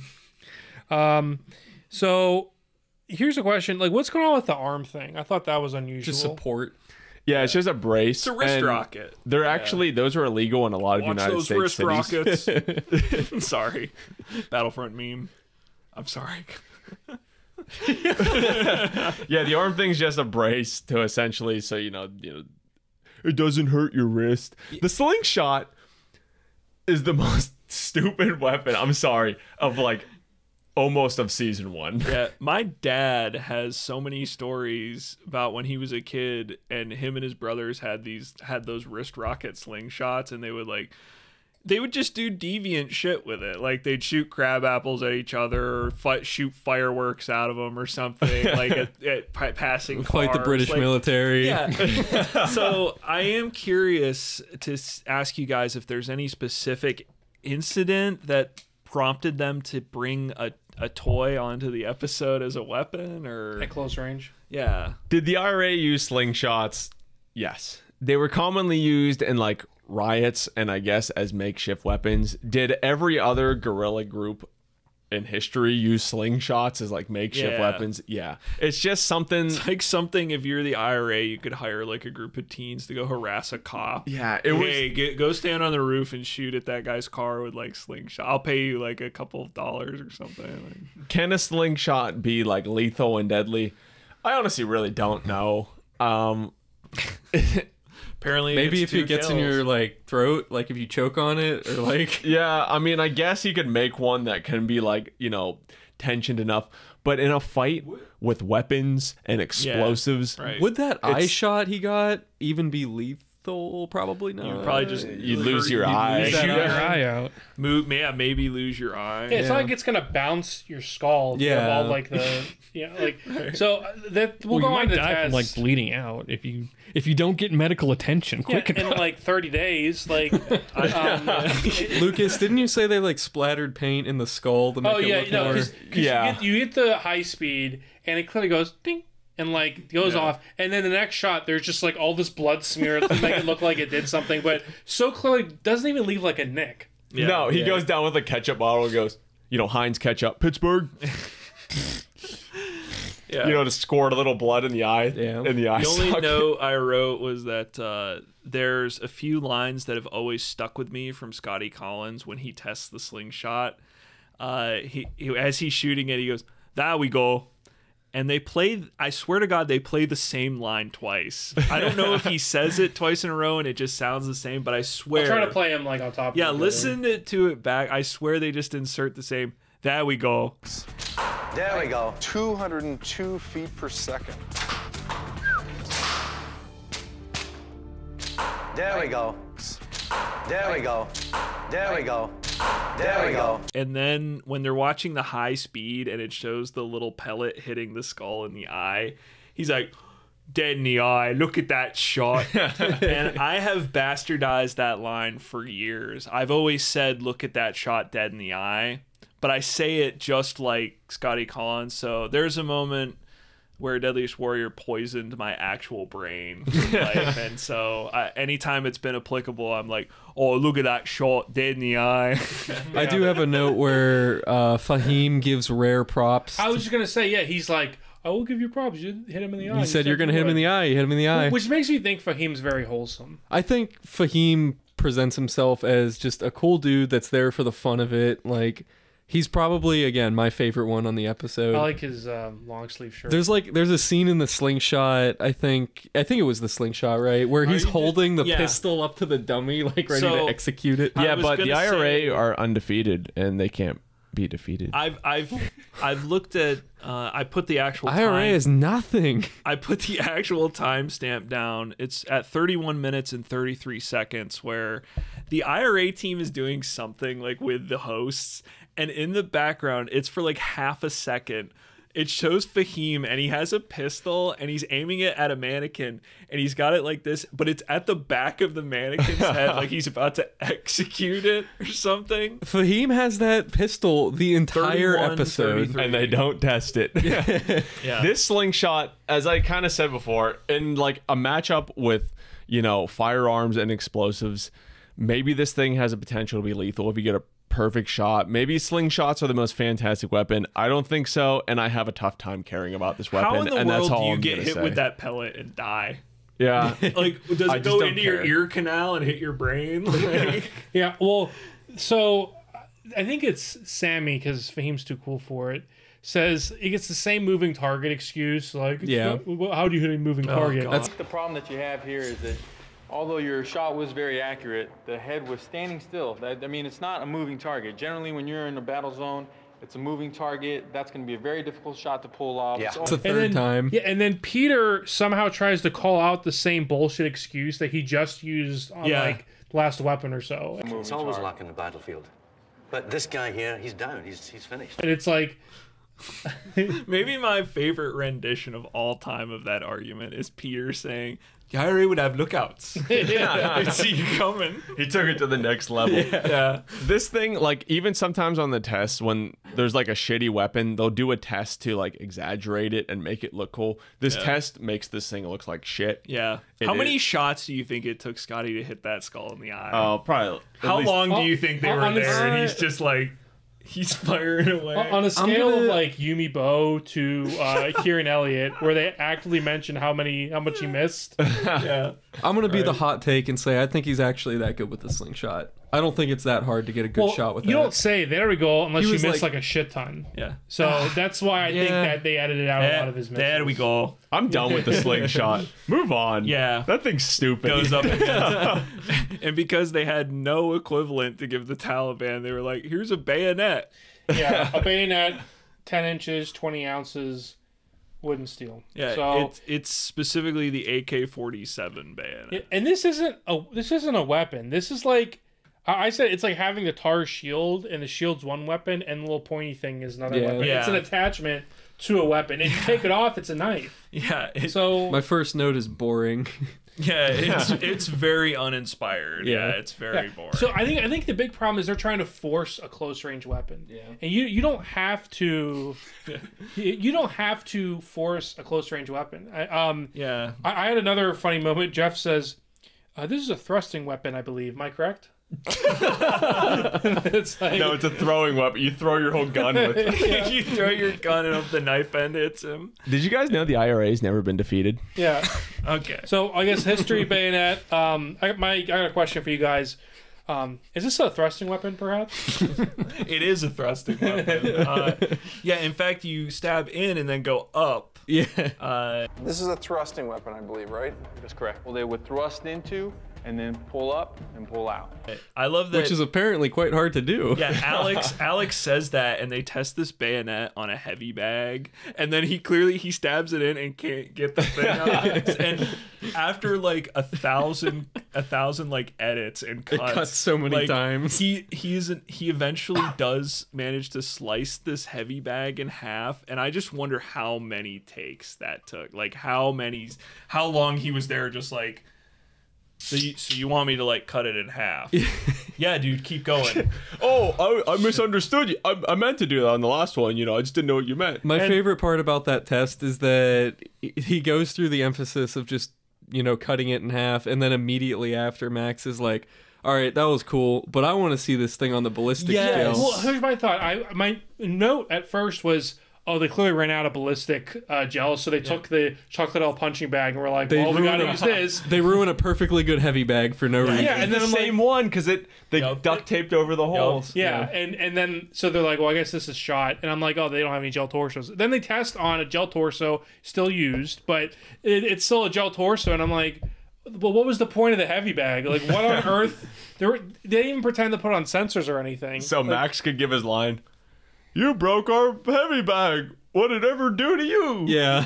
Right, yeah, great Max Geiger And it let me down that he doesn't even try to do the thrusting up anymore on the ballistics gel. He's like, he starts like fool me turning once. the gun too, and like slashing it. He just stabs it. It's a stabbing weapon, correct? It's also thrusting. Thrusting, and it's sorry. not even impressive. Like he stabs it, and it's like we've seen so many cool swords and spears on this show that we're just like, yeah. Could have at whatever. least given us an So eye thrust. officially, every weapon in this episode, whether the weapons are cool in real life or not, the tests are pretty much really just lame. Yeah, really lame and fake for a lot of them. I wrote that this is a very strange mismatch of weapons. It's clear they wanted to test something niche like the slingshot, but they also wanted the edges to be even, so they just gave the Taliban a bayonet. I wrote that the IRA would definitely have access to knives and bayonets, but also, more importantly, they show a million times in this episode SMGs and pistols, but those are not chosen as close-range weapons. Instead, they're like, let's do a slingshot and a bayonet, and it's just way less cool than like just shooting a pistol would have been. They tried to be creative and it just flopped. Yeah. Yeah, I think a big emphasis on this show is having every warrior have unique weapons. Yeah. Which I think you see a lot on this episode. They give the edge to the bayonet. Let's move on. Yeah. So moving on to the reenactment. Max gives his edge, and he mentions that he begrudgingly gives it to the Taliban. I have a note for that too, but... Yeah. And then Jeff happily gives it to the I'm glad they're winning. And then the fight takes place in Junkyard. I have no other notes on the reenactment, but you guys feel different. Do you want me to give a breakdown of the reenactment? Because yeah, let me just say before you do your thing that this is without a doubt the funniest reenactment in the entire season. It's played with the tone of like a Looney Tunes cartoon, with the exception of one really brutal shot of a guy getting stabbed through the neck with a knife. Yeah. They fight in a car junkyard. There's an American flag in one of the cars, so I assume this is in the continental U.S. Well, I hear Scotty scouted that location. It has like some of the funniest shots in it. If you want to break it down. Yeah, we hear you in the comments. We're gonna do a quick breakdown of the sim here. So once before we get to the sim, we get Scotty saying once again, it is literally impossible to defeat the IRA, or it would have been done. Already. That's debatable. Yeah. Were it so easy. The sim opens up inside of a junkyard for some reason with a 5-on-5 setup. The two groups sneak up on each other somehow and have an open fire, giving each team a kill. The IRA guy chases a Taliban member, and instead of shooting him from 3 feet away, gets blown up by a mine. Did the Taliban guy leave that there earlier? Like, I guess presumably he knew where it was. I would have loved a shot where like he's running and he pulls the pin and like drops it on the ground, throws it behind, like just goes whoop, pelts the guy in the head, and the IRA guy's like whoa. Quick cut over to the IRA guy hiding with a flamethrower, and we get the worst graphic I've ever seen of him coming around the corner, standing next to a high explosive container and roasting one of the Taliban. He's standing next to an oil truck. Like a kerosene truck, yeah. You think he got the edge? He gets shot and blows up in this big fireball all over the screen. Awesome. There's another IRA just randomly gets blown up by an RPG, leaving only one IRA left. And 3 Taliban, right? Yep. The suspense. He then sneaks into a trailer where the Taliban is for some reason hiding in like a closet or room, and he gets the drop on him. Boom. IRA guy sees the RPG, sneaks out of the trailer, and we get the first team kill ever. Might be the only team kill. Yeah. I didn't fact check that, but it's definitely the first. Nobody said these guys were smart. Did they factor intelligence into the sim? Apparently not, because one gets taken out by a truck door and then killed with his teammate's bayonet. On my notes, I have edge truck door. Yeah, so we get like definitely the first and maybe only team kill in the show where the Taliban fires an RPG round and it kills another Taliban, and then we get what has to be, I cannot think of another instance where this happens, where a warrior dies from their own weapon, where the IRA fires a slingshot at the Taliban guy and misses, and then throws a truck door open, and the Taliban guy runs right into it.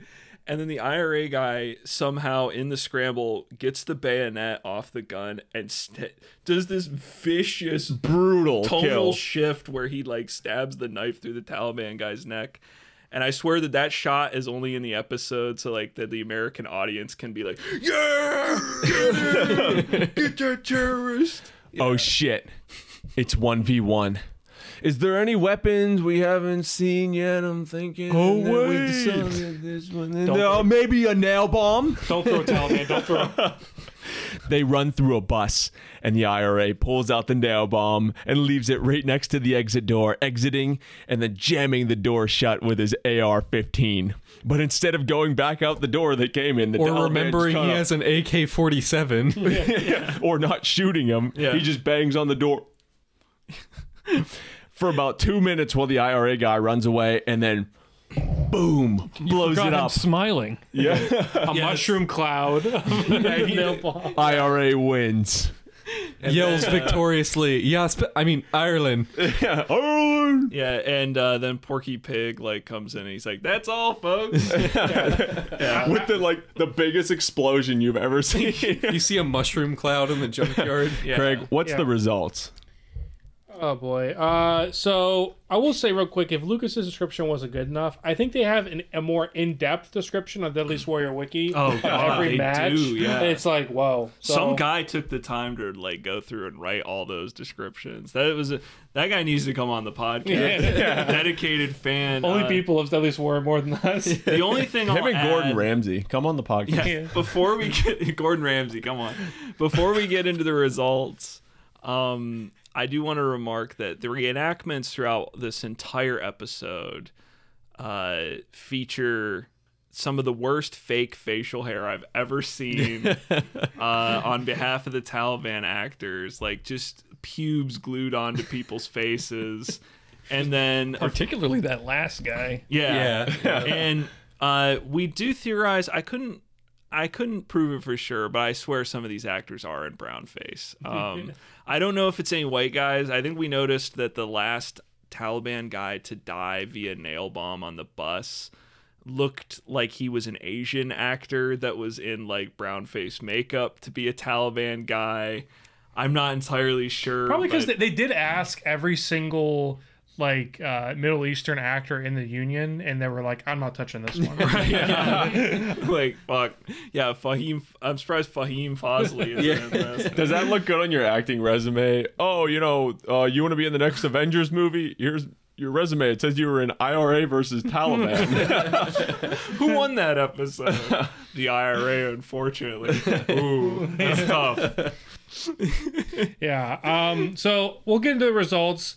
IRA, the AR-15 gets 315 kills. Nail bomb gets 130.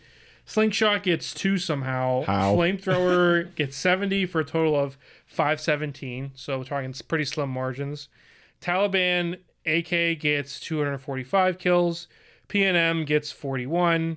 Bayonet gets 35, which I think still is a little generous. RPG 7, 162, which I feel like should have been like maybe their most lethal. For a total of 483 kills. So I think we'll do maybe a little bit of Truck structure. door gets at least one. And yeah, truck door. Wait, did you say the IRA one? Yeah. They did. Once again, we are told the IRA is unbeatable and they'll never be beaten. Did you get that?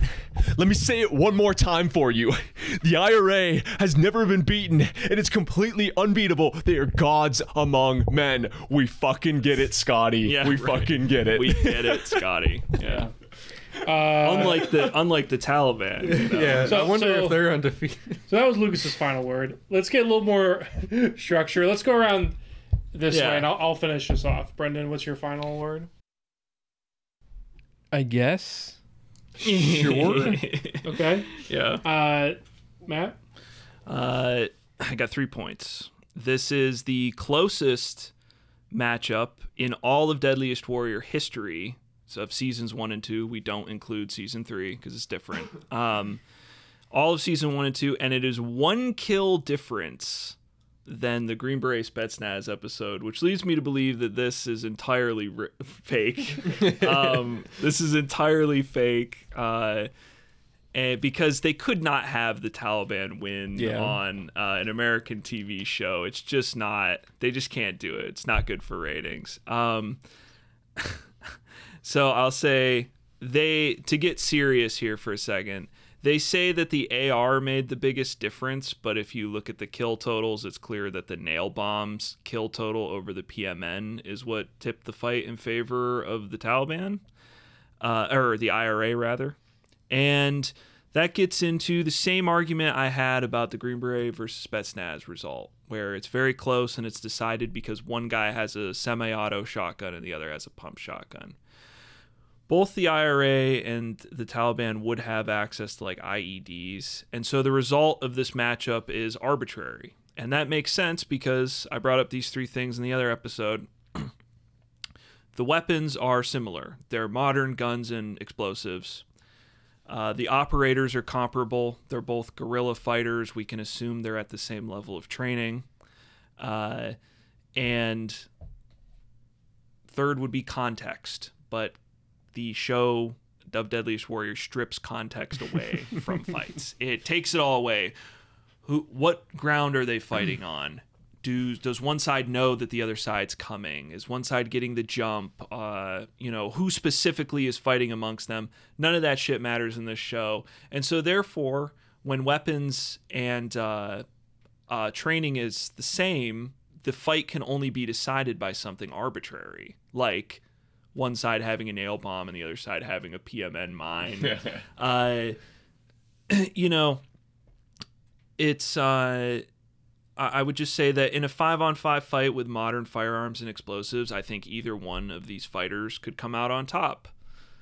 I can agree that the IRA could win a 5-on-5 with the Taliban, but I don't know as though any of these fighters would be fighting outside of their home countries. I guess the only argument I'll say that to play devil's advocate that the Taliban maybe should be getting more credit here is that the Taliban successfully fought the Soviet Union and the American militaries, and they still control Afghanistan, whereas the IRA fought the British, and as far as I can tell, the British still own Northern Ireland. So a peace treaty was agreed upon. Sure. I know that the IRA political party has had some success. I honestly don't know much about either situation, beyond what I'm told. In this 5-on-5 fight, I could see either coming out on top. My closing statement, last thing I'll say about this episode, is the IRA inarguably has a lot cooler songs. Come on out, ye black and tans, come out and fight me like a man. So you wipe out you won medals down in Flanders. Tell her how the IRA made you run like hell away. Great to get junk on Guinness. And listen to some IRA, songs. give us a sponsor. That's not about the IRA though. We'll save that. That's for celebrating St. Patrick's Day. Yeah, that's all. We're Americans, so that's all we listen to. I also have 3 closing remarks. Some will be echoed in what we've heard so far. First, Max Geiger does say he supports the Taliban winning. I said that wrong. Okay, not quite in that verbiage. Dan's opinion does not reflect the opinions of everyone on the podcast. Max Geiger thinks the Taliban will win in the sim, but he doesn't support that outcome. And I think that reflects a lot of sort of the public consciousness of something like that in the show, period. This is 2009? Yeah. I think even if you did this nowadays, an American audience would not be rooting for the Taliban. No, of course not. But what I'm saying is this was at just the right moment where you could have a TV show that has the Taliban in it, but we're still not at the point where we're gonna say they have a chance at winning. You see this. That was a bridge too far. Yeah. Therefore, they had to lose. Made it as close as they did. Yeah.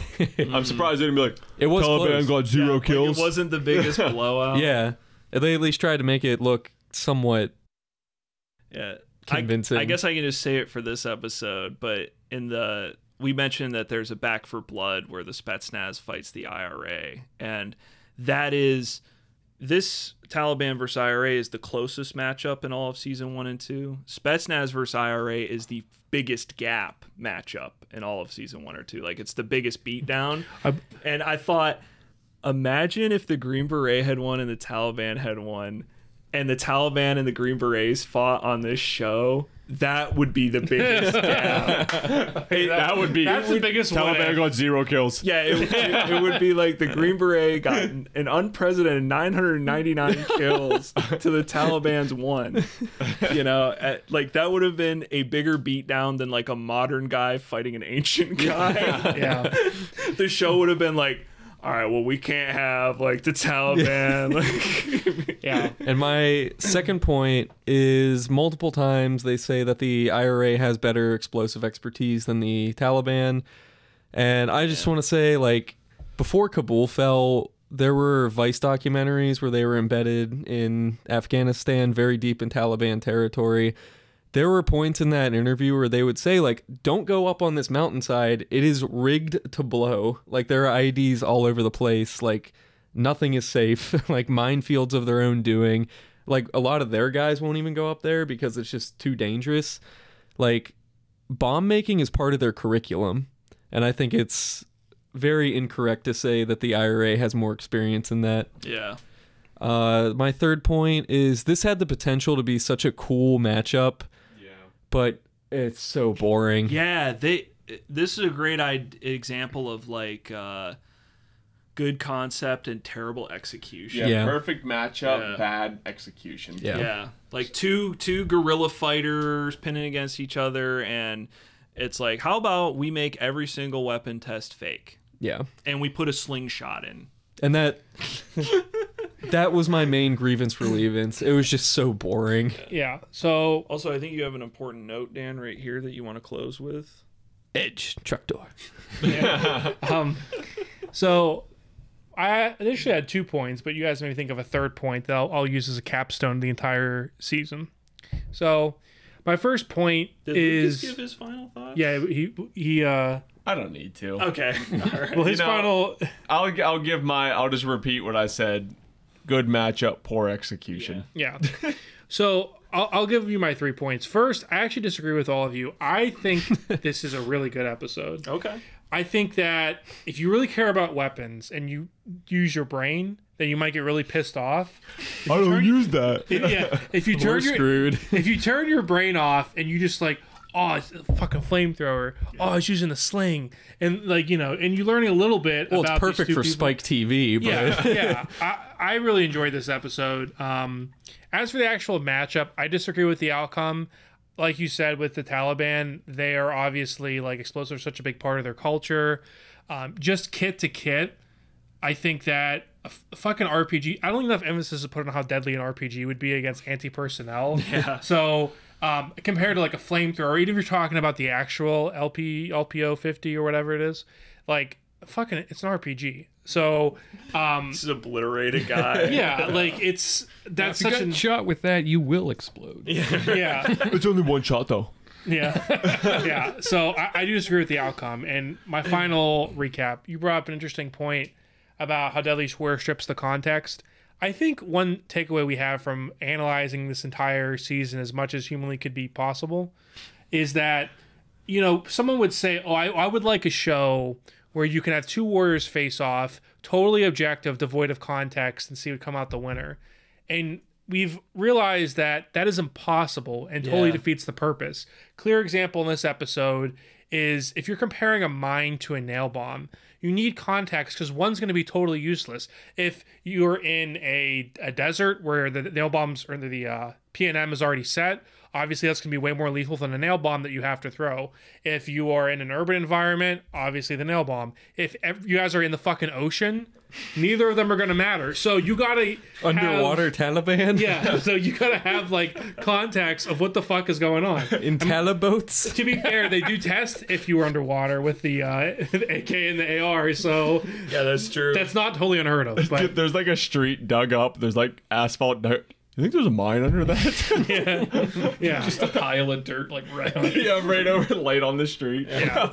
So to cap off the entire season, I think you're starting to see the cracks in the show, and you're like, man, you need context. You cannot have an objective analysis of a fight like this, especially when everything's fake. Well, don't worry because we get X Factors next season. So is that next season or that's season 2? They start adding the X Factor, And then in season 3, they add multiple X factors and give them numerical values. Wait a minute. What's going to happen after this week with our podcast? What's up next? Glad you asked, Luke. Well, we have a couple things in the works. We're not really taking a hiatus, so you're probably going to see season 2 start pretty close to this. But we're thinking about, we obviously want to cover Back for Blood. We have a few ideas of how we want to handle that. Yeah, we will be covering Back for Blood, so don't worry, guys. Something maybe a little more different than we usually do. Yeah. Don't get crazy expectations, but something a little bit different. And then also we're going to do, probably our next episode is going to be kind of a wrap up. So yeah, I think we're going to do a shorter episode that is like a season 1 wrap up, where maybe we can ask each other some questions, talk favorite moments, talk favorite about people. Reflect on season 1. And I do want to say to all of you watching, leave a comment, or you can follow us on Twitter at Xenu Games, and tweet at us, or you can send us an email at xenugames1@gmail.com. Ask us a question. We'll do some viewer questions on the season 1 wrap up episode. Yeah, that season 1 wrap up. There may be a season 1 DVD giveaway. Yeah, yep, and the season 1 DVD giveaway. So tune in to see if you get to win the signed copy. It's not signed by anybody on the show. It's signed by the guys that do a podcast about the show. Yeah. Well, also, it doesn't have to be a question. You could treat it like the Aftermath, where if you have something that you want to mention about a matchup, be like, this was bullshit, or like on the podcast, something we said that you thought was bullshit, send that in. There's a lot of that. Yeah. So, you got a lot of shit from that Spartan episode. Oh, yeah. Well, we should have a whole segment of Lucas defending himself from all the Spartans. I agree with each and every one of you. Yeah. So it'll be fun. We'll have our wrap up, and then I can't wait till we get to talk about the Spartan again. We need to talk about him again. Yeah, that's true. And attract all the weird Spartan fans again who are like, the Spartans are genetically superior. So, you're like, this is weird. I like the Get Spartan. out of the comments. That was also episode 1 for us, where we had, this is episode 1. Yeah, we had no idea what we were doing. What we're starting to find a groove now that we're wrapping up season 1. Speak for yourself. Yeah. I think maybe, we're starting to get so. I'm glad we almost get to revisit some of these warriors to maybe represent them better this time. Yeah. Which is the whole point of Back for Blood, I think. Yeah. So, enough sucking our own dick. Check that out. Season 1 wrap up, Back for Blood, and then we'll start season 2 probably. Yeah. So stand by. Pretty good podcast. Check that out. Yeah. Yep. We'll be filming that in probably 15 minutes. Also, get your Deadliest Warrior podcast t-shirt. That is not really on sale, but right, yeah. If we get enough, attention one of these days, we get enough people following that it would be justified for us. We're thinking about maybe, making some t-shirts or something if anyone wants one, I have a personal motto, I think, for merch. I do not want to sell anything that I wouldn't consider wearing myself. I hate when fucking content creators. Yeah. My Joker update shirt. He's wearing the Joker update shirt. Yeah. I hate when content creators just take their logo and just fucking throw it on something. I weirdly like this a lot. So if you fuck with it, let us know. I kind of like the one I'm wearing. Yeah, that turned out. Yeah, let us know if you guys are interested in being able to buy some of these t-shirts. So we'll make them available. It'll probably be little cost to us up front, but if anyone wants one, it's worth it. Yeah. We'll arrange it. But all right, guys. Well, that about wraps it up. We will see you next time for the season 1 wrap up. Yep. Thank you for watching. All right. Peace.